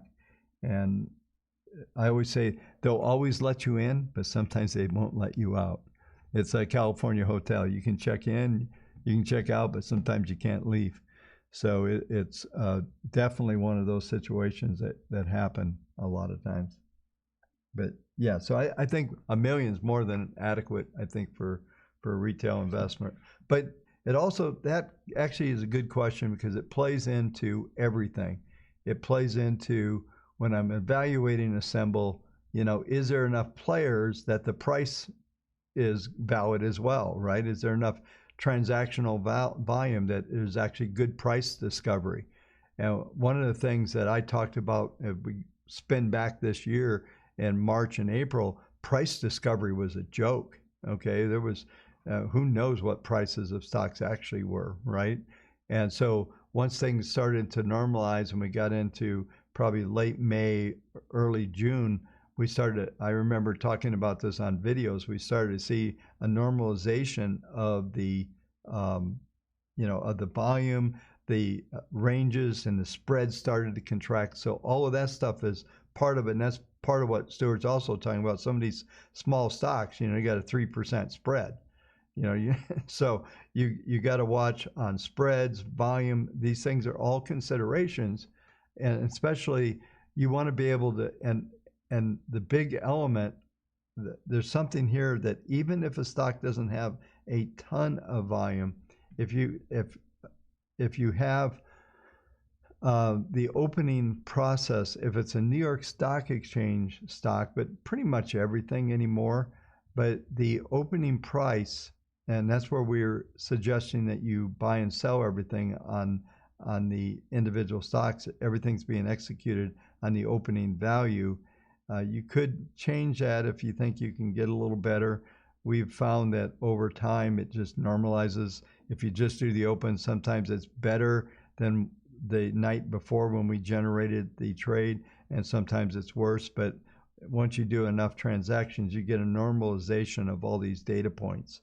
And these data points start to blend together. And what we found is going through a portfolio. We went through I think it was a 35 stock portfolio, and we went over, I think, a 3 or 4 year period. This is quite a few years ago, and we found that the slippage, otherwise the point, because Wavetech's going to tell you to buy it today at the, it's going to get the signal tonight when the models are on. And then it's going to tell you to sell on the next, sell or buy on the next open. So there's quite a gap between today's close and tomorrow's opening. And so what we found is that there was actually a net positive of buying the next morning open. It wasn't always worse, wasn't always better, but it tended to be a net positive, not a negative on that particular period. Now, every period could be different. That probably needs to be more of a constant ongoing, but what it really means is that once you do enough transactions, these things, the opening slippage from the close of today to the next open, that number starts to mutate and actually become non-material. And sometimes it will be more material. You might get a buy signal and the stock opens really higher. If it opens a ton higher, then that might be enough to actually not do the trade. If it's like opening 20 or 30% higher, and you look at the model on the trade profile, and it's only expected to make 20%, and you're buying it with, then you there's common sense rules always on this stuff. But that's a long answer. You have to watch it when you ask me a question. but there's a lot of considerations there from volume, the spreads, all that stuff, and you want to have enough volume that there's what you could say really good price discovery on these stocks, and there's quite a few good stocks out there. I think on our we brought up our sheet, one of the things that we look at, we actually show you the volume in each one of these stocks, and I believe, Jay, correct me, aren't we screening for a certain amount of volume anyway on our? Yes, we are. Yeah. I was trying to set at least a minimum of 300,000. Yeah. A lot of the requests we get are some of the OTC stocks and some stuff that the volume, I'm not joking, is like 2,000 a day. Yeah. 40,000 a day, if that. And some of the 2,000 or 10,000, that's one day, and maybe the next day or two it doesn't trade at all, and there's no volume. Yep. And so, and for Troy Matic, yeah, I was thinking, yeah, Bob, correct me if I'm wrong, but yeah, 1 million volume a day is really high. But I would say 300,000 or 400,000 is a pretty good mark. Wouldn't you? Or on that kind of stuff, I think that might be the minimum or like a comfort zone. Maybe let's say 300,000 to 500,000 is a good range. Troy.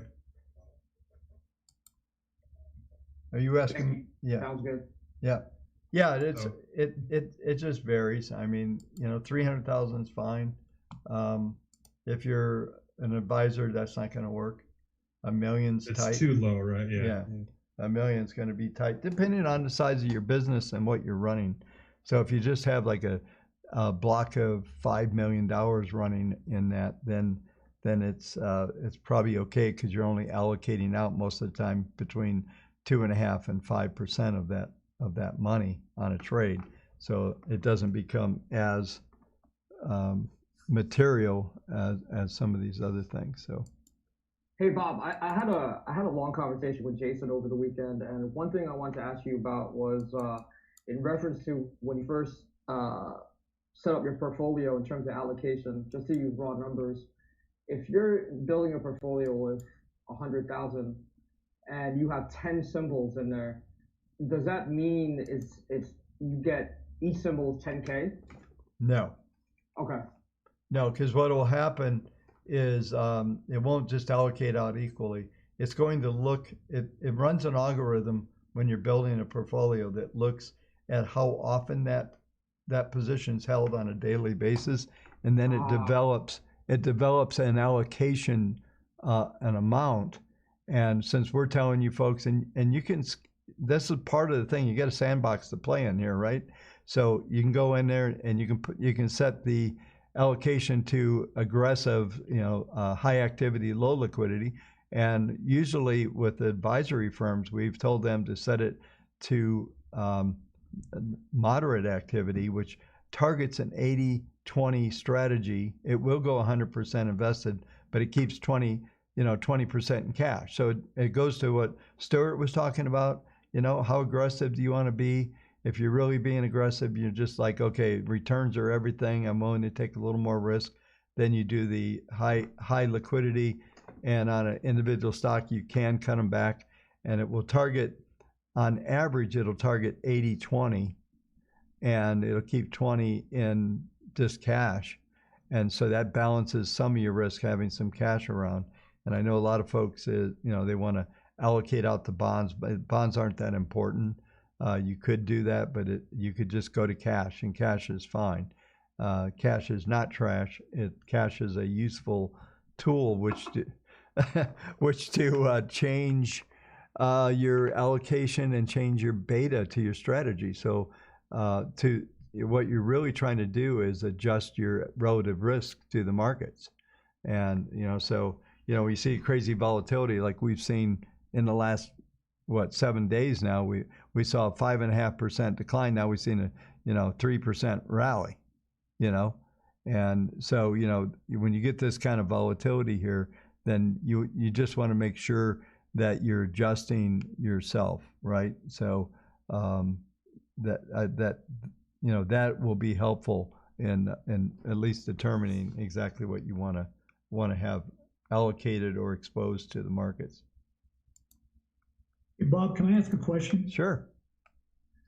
I know Jay was about to show us he was going to take a couple symbols out of the portfolio and he's going to show us the process, but also something that you mentioned, let's say you get a signal to buy, and then the next day upon opening you check and you decide not to buy for whatever reason. So Okay, yeah. Too much or it went down too much.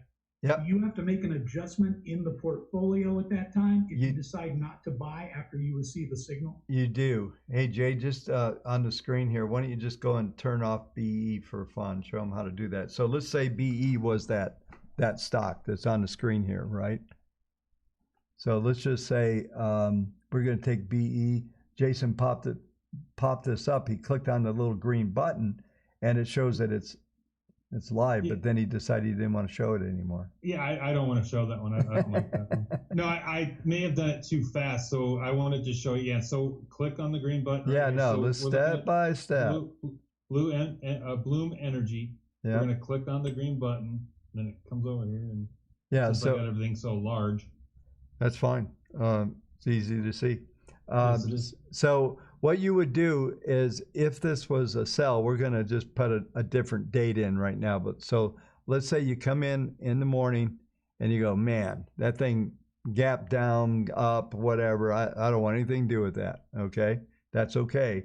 So to keep the model in sync with what you're doing in your strategy, is you would go in and, Jay, just put any date in there. So you would just go to stop. You click on the stop button, and you just put any date in there. And what I'm going to show, because we've usually shown a day previous to today, so it always goes to red. And I know some clients now, it's been a while, it's been about a month or so, maybe a month and a half, but there were a few clients that got the orange or like the amber color, and they right. It kind of stunned them, or they didn't know what to do with that. So I'll stick with today. Let's just see what.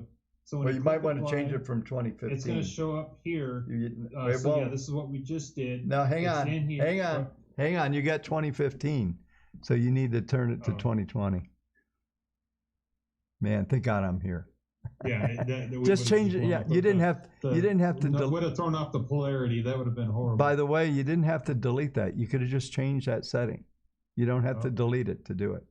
Okay. So you can just go stop, and there you go. Apply it. But let's say you went, oh, I don't want to do that. You can just go up and change the date right there at that second one. You can actually do that, and then it will ask you to change it again. But anyway, yeah, go ahead. So show them that. But so I know. So just apply it again. Yeah. Yeah. Okay. All and right. Then it does. I've always just cleared it out and did it over again. You hang around the master, you learn something all the time. Wow. Yeah. Yeah. I still want to show this little amber thing. Hold on. So, okay, it should have taken.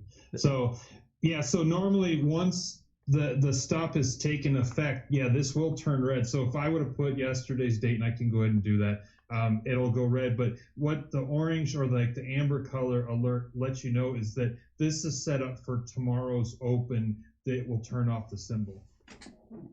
So just so we can see the difference. We've never actually covered that, right? In that kind of detail. So, like I said, it only came up a few times in some support emails, so I thought I would just show it. Well, change it to the second, and then you'll see. So this is what you would do. I don't know who asked that question now. Was that AJ or who was that? Just now it was Steve. Oh, Steve. Yeah. So what would happen here is, if you wanted it not to happen the way Jay showed you, this is for tomorrow. You turned it off for today, which means it will execute tomorrow. So what he did now, we changed it to the second, which said that trade that you showed up, that if there was a trade on this, it would, and when you ran, you would go and do an allocate finish. You wouldn't change anything, just go to allocate finish and run this portfolio. And that trade that was being generated that you decided not to do would disappear. It would be gone, just vanish, because you told it that it wasn't even active for today, so it couldn't do a trade for today. Thanks, Bob. Yep, absolutely. I have a question. Bob, I had a quick question about the, this is Matt, by the way. I had a quick question about just some of like best practices and things like that. When we were talking about, volume on a stock, et cetera. do you have any sense of what your institutional clients do with either, you know, hedging using options, or do they sell puts against the position, or, you know, that type of stuff? Just real quick, I didn't need a real most detailed thing in advisors, there, but just to generate additional return. Most advisors I've met don't even know what an option is. I'm being really smart ass. But you know, it's true. Most aren't going to do that. I haven't seen very many advisory accounts that even have option accounts, because that usually means you probably have a margin account as well.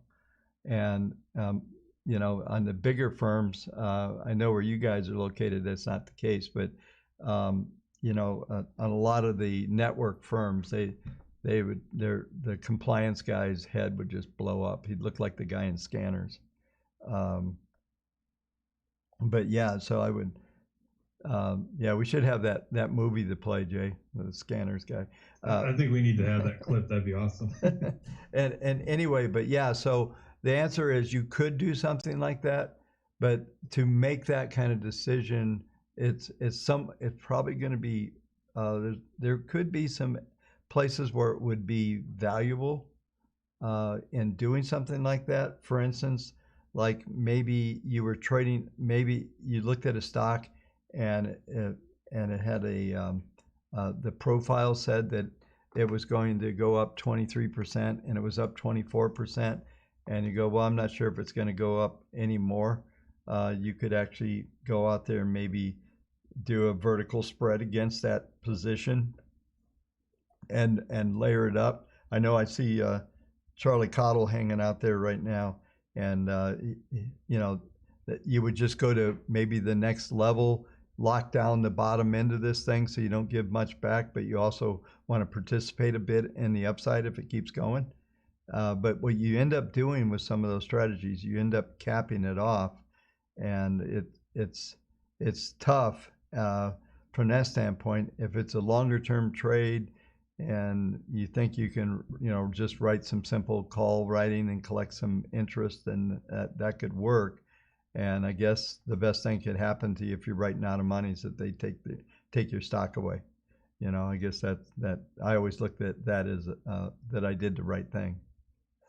So, gotcha. Yeah, what we were looking at is there were a number of these symbols that came out with, you know, a longer weekly buy. So you're talking, you know, about, you know, 270 days of, right, you know, of expected rise in that, and we would agree with that. Looking at them, you know, looking at various factors, including macro, about what's expected to come down the pike in the next little while. And so we were looking at doing. Just to generate some additional returns, selling some, you know, some puts against that, doing put spreads against, you know, against the position itself, just to generate some additional credit on the account. So, you know, it was just, you know, not anything super fancy or anything like that, just to generate some, you know, and to give you some protection on the downside, hedge that position a little bit. Sure. So yeah. Yeah, I mean, that's something you could do. That way you can still participate on the upside. Absolutely. Yeah, I mean, you can do that. I would tell you that if you went to 100 shops, you would find 99.5 of them would never do that. I've actually have met very few advisors other than some guy in Flagstaff. That might do that. That's a joke. So. Okay, thank you. You know what I'm saying? Yeah. Yeah. So, you know, very few advisors are very aggressive, and probably shouldn't be, in my opinion, for the most part. I think in some cases, just like that, is it might be better just to get in position, which you guys are, to just set up a hedge fund. Set up a little fund and run it, because now that's offline talk, but you know, there's some things you could do as an advisory firm, and that might be incentive based to play some of those strategies. And I think And you wouldn't want to be doing it for 200 accounts, is I guess what I'm trying to get at. You would want to be really running a fund as far as that goes. Yeah, I got you. Agreed. Thank you. Yep. Hello, I have a quick follow-up. Okay. Hey, Bob and Jay, this is Bill. I just had a question. Is there a way, I don't believe there is in Wavetech, to do a freeze on a position, meaning if Wavetech is generating a buy or sell, is there a way to hold that and not, let's say it was a sell and I wanted to hold that position, is there a way to do that, or can you do that in Expert? You can do it in Expert. You can't do it in Wavetech. And I always ask, why would you want to do that? But anyway, I would never go against the signals, but what you do instead of that is you run Wavetech, or you run Portfolio Expert, and you run a multivariant model. So you're trading short, intermediate, long term. So it's automatically going to kind of ebb you in and out of positions. Way better idea than just going, I'm smarter than the system. I haven't met that many people that succeed at that. And sometimes for tax considerations, but you can do all of that on the custodial side. You can hold those positions. They just won't be represented in the model. And what you start to, when you do it that way, then you start to, when you get new trades, Wavetech's going to tell you you should be able to operate. It's going to think that you have cash when you don't. It's going to think that trade's gone when it isn't, and it's going to tell you to do things, and everything's going to be out of balance. So it absolutely won't work for you. I think the best thing is to build a model, update, run it, do what it says. Don't try to be smart, and and operate what we always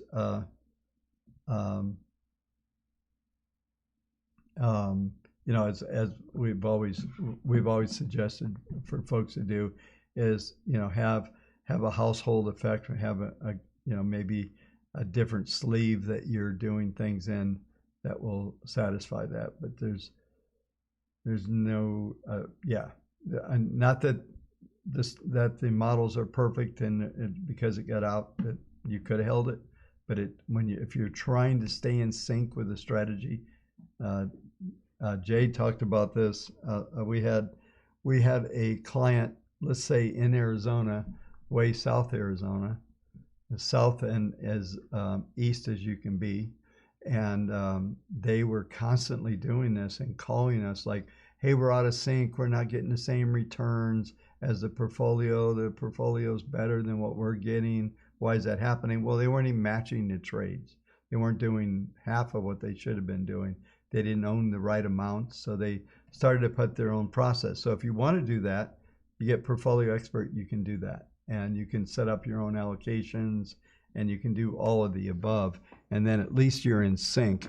If you try to do it in Wavetech, or if you try to do it within just a standard model, you have to use our VDOS model in Portfolio Expert to be able to authenticate that. But it gets very complex and very difficult to manage. It gets very bifurcated in multiple levels. So what we found is more effective than that thought process is just to build and maybe trade the same symbol, like Jay was mentioning, running a daily, weekly. So we have a short-term model and a long-term model, and it's splitting the allocation of that one symbol inside of the portfolio itself. So those are the things you can do with Portfolio Expert. And you can even go and have a long-term position. We had trades that came off early this year that had been on since 2011 and 12, just got exited. So they were in for 8 years. And some of those are coming back in, and we're seeing some long-term trades come back on. But the point is this, is it probably, if you're trying to run a practice with this, is it's going to be very, very, I guess, it's going to be very difficult to try to keep track of everything that's moving, and Expert will be able to come closer to that.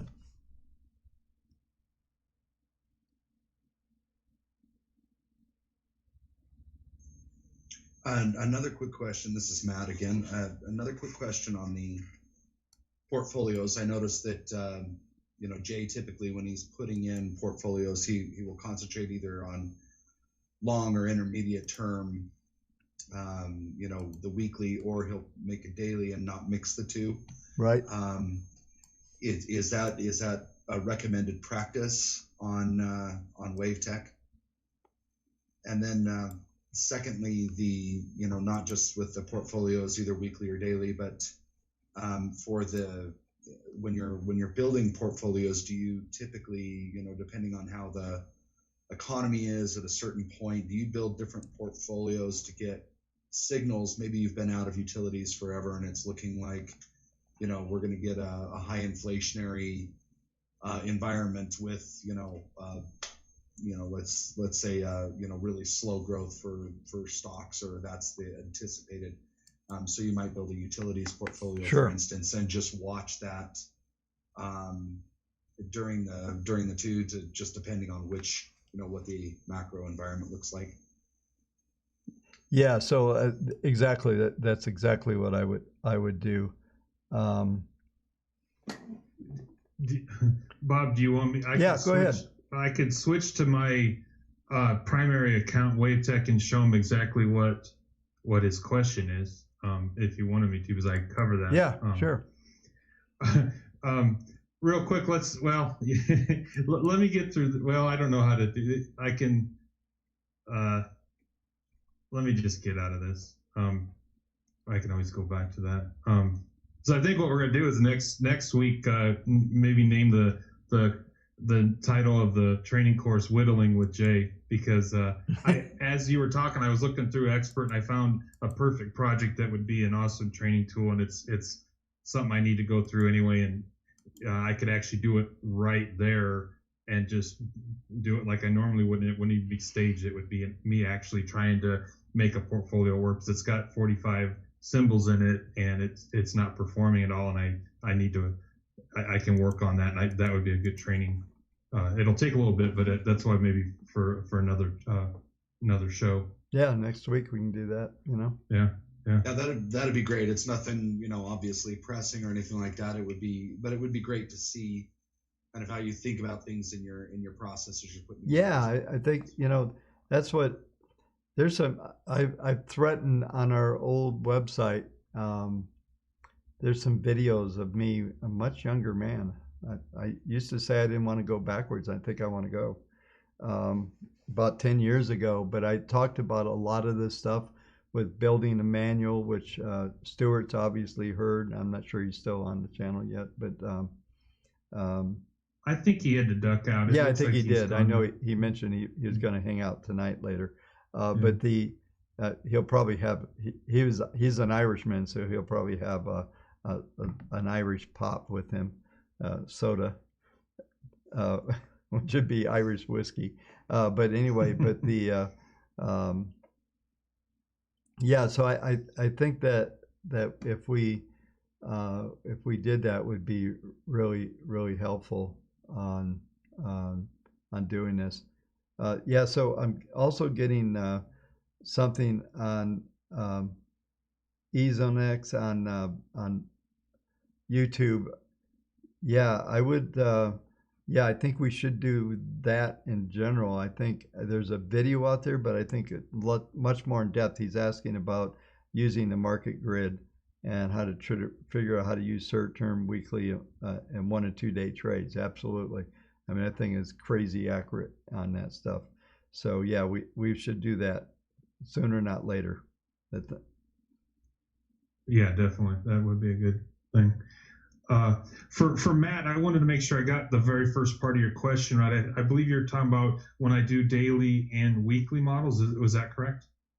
That's correct. Yeah. If you separate those out into two different, so you don't necessarily have a mix of, daily and weekly optimized inside of one portfolio, because I think that's when I was going through and messing around with the portfolios. I haven't really built an actual one yet. I'm still doing research. But as I was building kind of a play portfolio or whatever, I just threw them all in and said, okay, optimize however you want to optimize.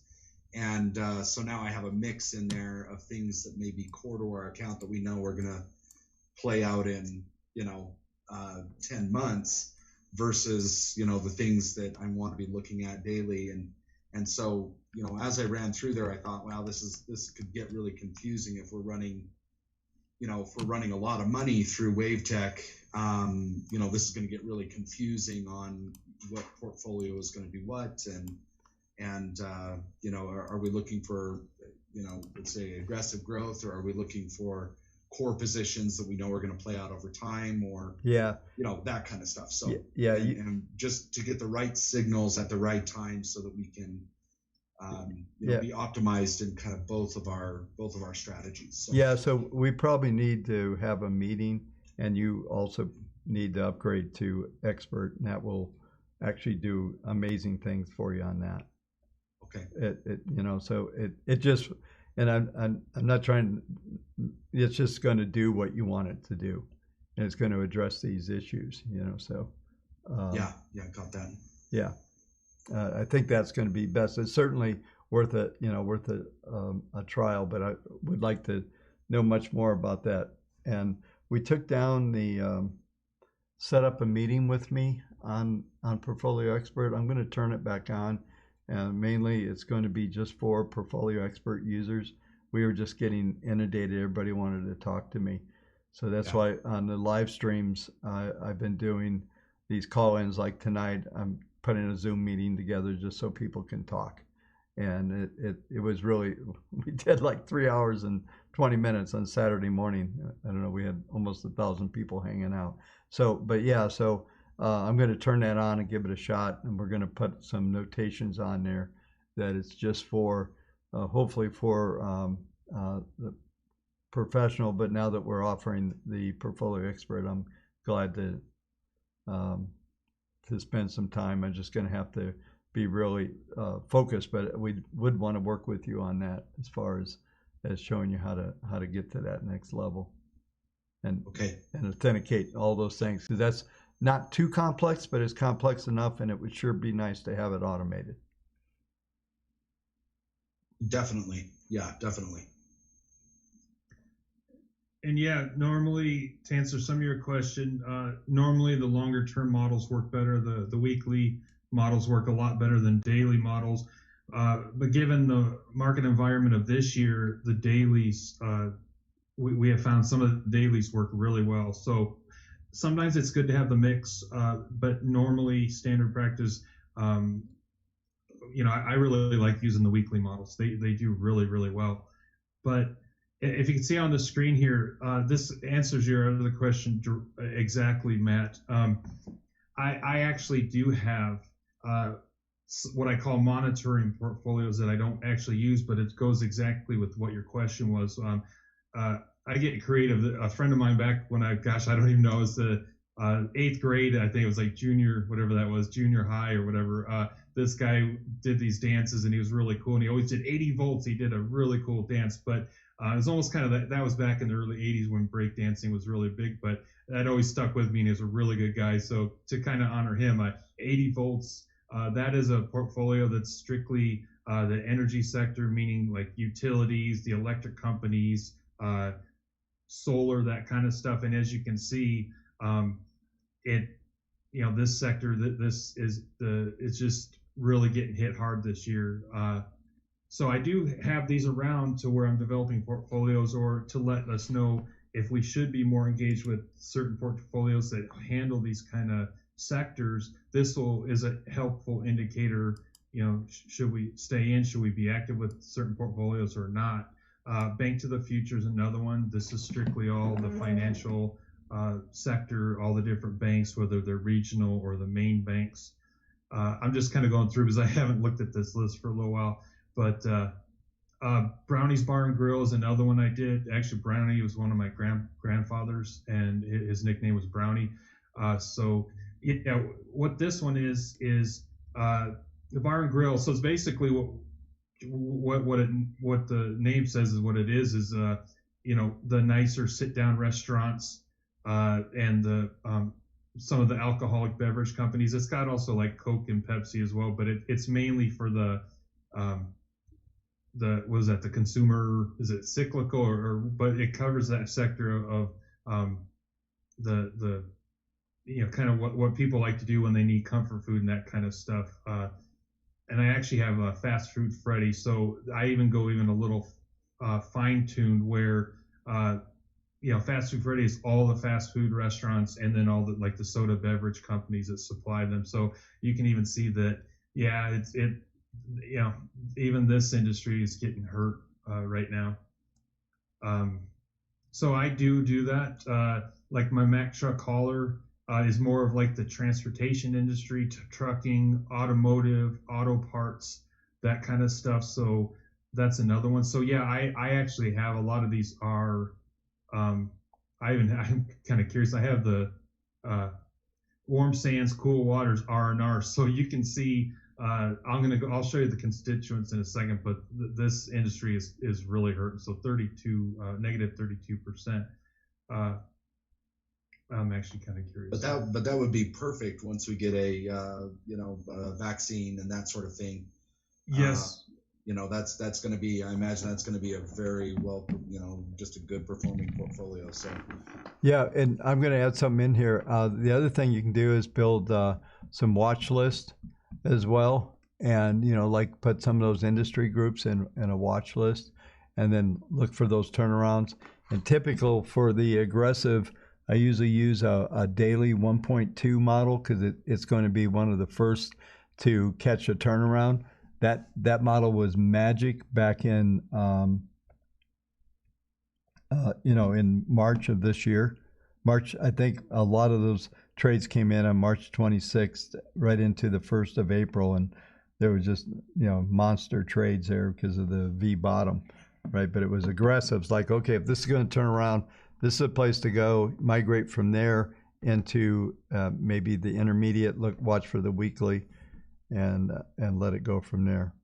Yeah, that's perfect. What we were looking to do is just generate alpha, essentially just get signals right when you start getting major shifts, and just letting the timing, so that you get ideas of trend changes, and that's exactly what we were looking for. And it's the same thing, like if you guys have an existing portfolio and you put them in there just looking for the exits on the short term, maybe to scale back or do something like that too as well.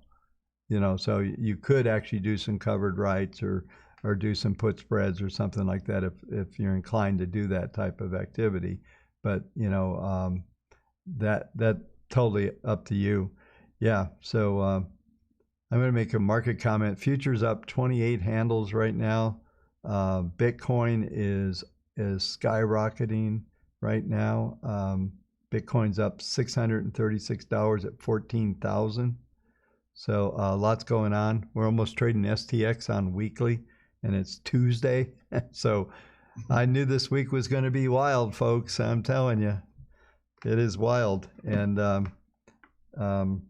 so I think maybe we'll do one more question. I need to probably be here, but I haven't voted, so I'm going to go hang out until the close, and I'll come back and do a live stream with you folks.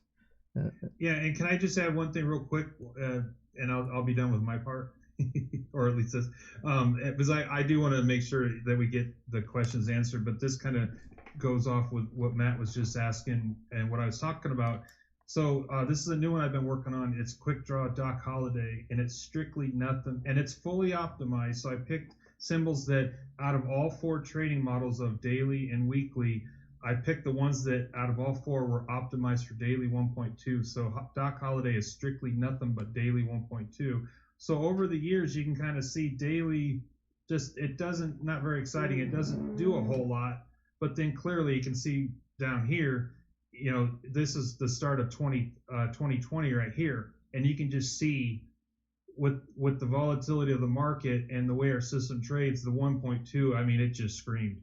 So here you have all these years. So you can see down here, 2015, these years, 2016 made up for 2015, but it did decent. But then look at the difference. Once we got into the volatility of this year, it's rocketed. So it kind of gives you an idea, of how the daily 1.2 can act.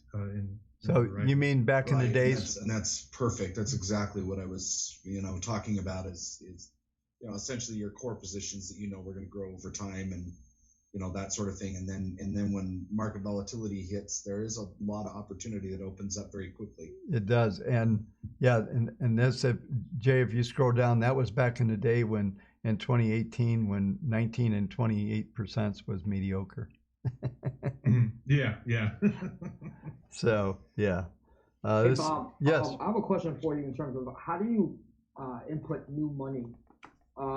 In 2021, I'm gonna dump in $6K to my IRA. And in terms of people that are on a 401k, if they do like $1,000 every pay period, whether it's weekly or bi-weekly, like how would people adjust their portfolio? Yeah, so all you have to do is Jay, bring up a open. I don't care, open list on this one on the open position, and all you do is if you have more money is, and I'm going to have this spreadsheet out, and so all you'll have to do is actually what you do is you'll put the value of your current value of your account, and you have a couple other elements you have to put in, and hopefully I'm going to get this so we can pull in some live data on these symbols and make it really simple, but you'll put those in there and then you'll put the new money you want to add and it will actually tell you exactly how much to buy to keep the portfolio balanced when you do that input.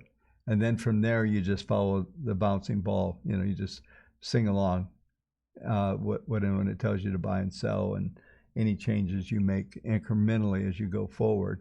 That's all there'll be to it. So it'll be actually very simple, but that all you do is just allocate out the new money across whatever's there. So let's say there's 20% cash. So $6,000. There's $1,200 in cash. The rest gets spread out over all the positions, however many there are, and you're done. And then you wait for further instructions, sells, buys, whatever.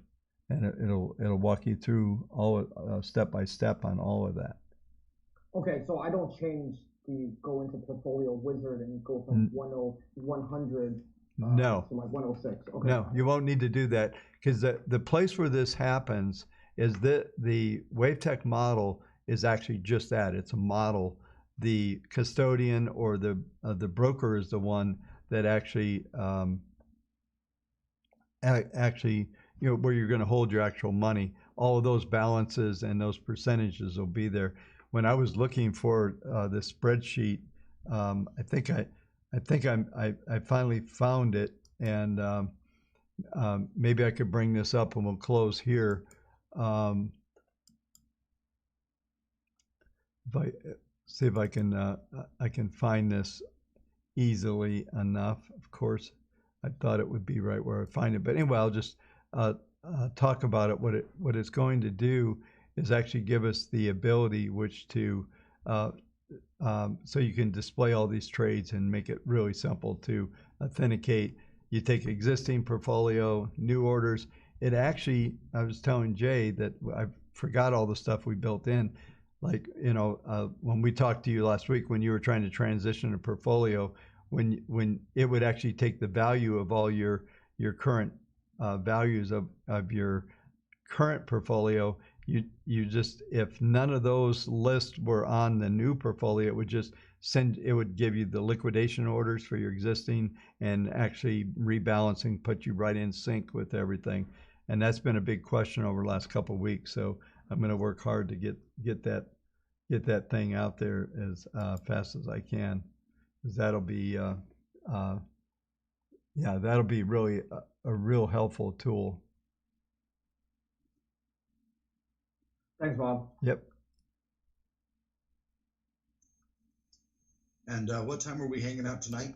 About 3.5 hours. Section below today's earlier posted update a few minutes ago. I just wanted to point out right now, and zoom in a little bit, we've now hit that price channel. And there let's see, somebody's got a live channel on. Mute your mic.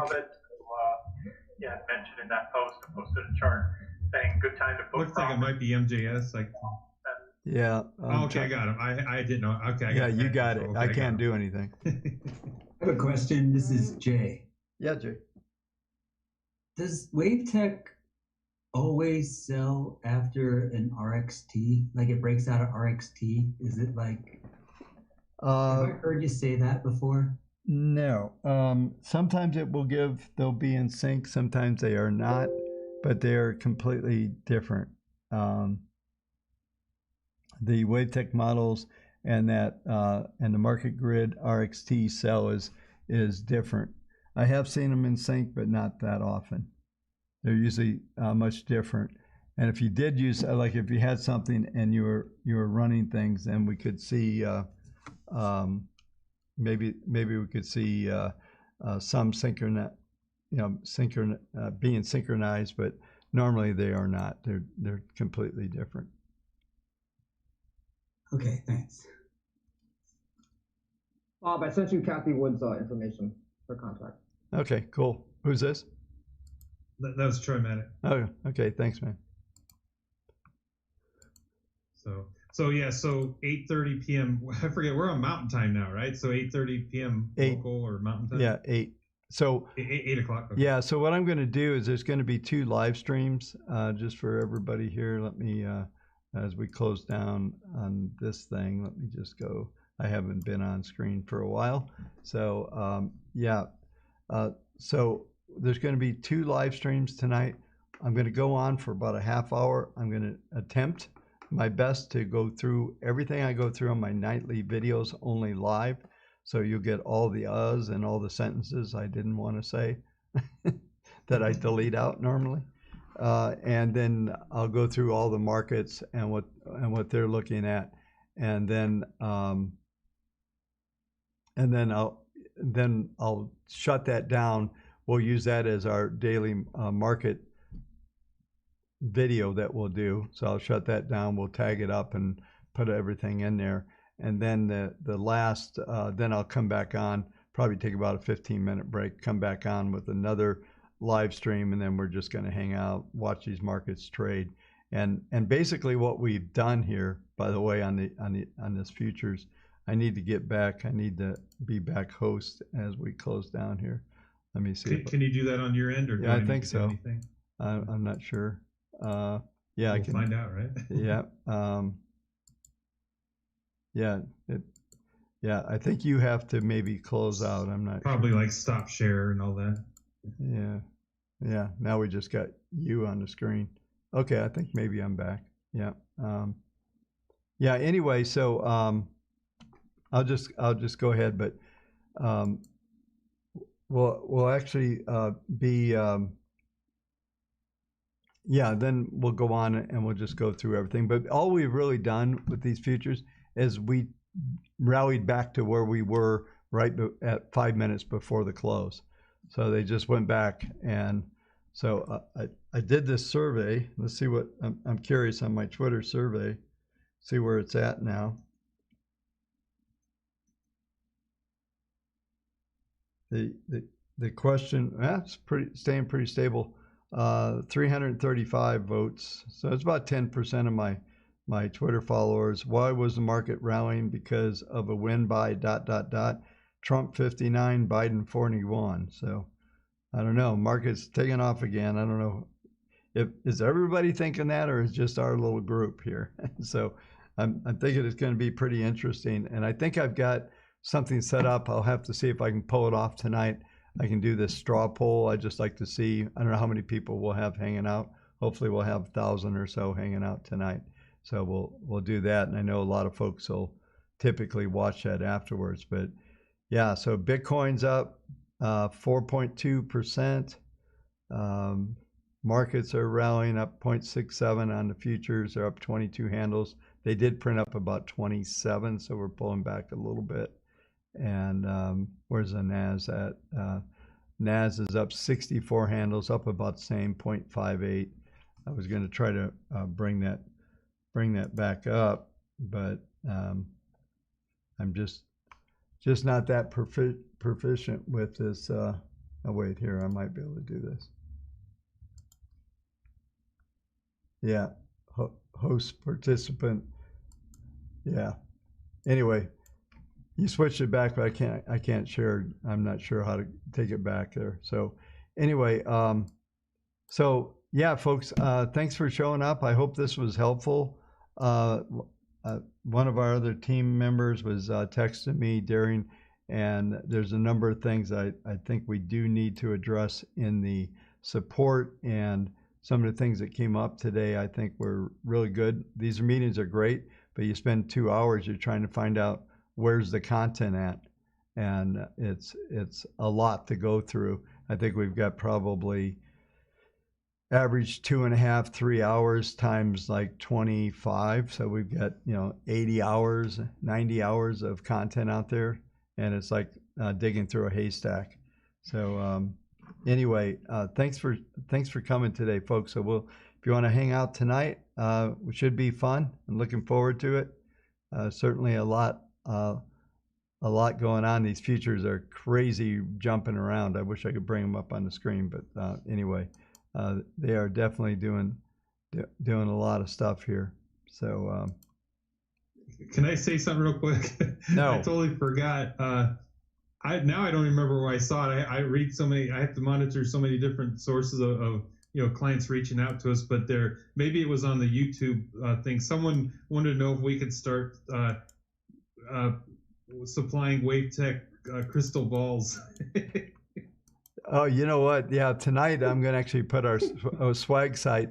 We're going to figure out, we're going to have some kind of stupid contest. We'll figure out how to make someone win, and we'll give away some baseball hats or coffee cups or something like that. So that'll actually be fun. So yeah, because when you held up the crystal ball, I forget if it was yesterday's show. Yeah, there's so many people that I know, I love that thing. I actually have a new one that actually has a light and it glows and glitters. And nice. But when I have so many bright lights in the studio, it doesn't show up. I got to figure out how to do a dark studio. It might be really kind of scary. I think you tuned into, whatever. That would have been a good Halloween show. Halloween special market. Yeah. Sherry got it for me. It's kind of funny. It's like, she goes, I got a bigger one if you want it. And I go, no, that's fine. So it's about the same size as the other one. All right, folks. Thanks for watching again, and we'll definitely see you later tonight. You guys take care. Thanks for showing up. We'll see you tonight.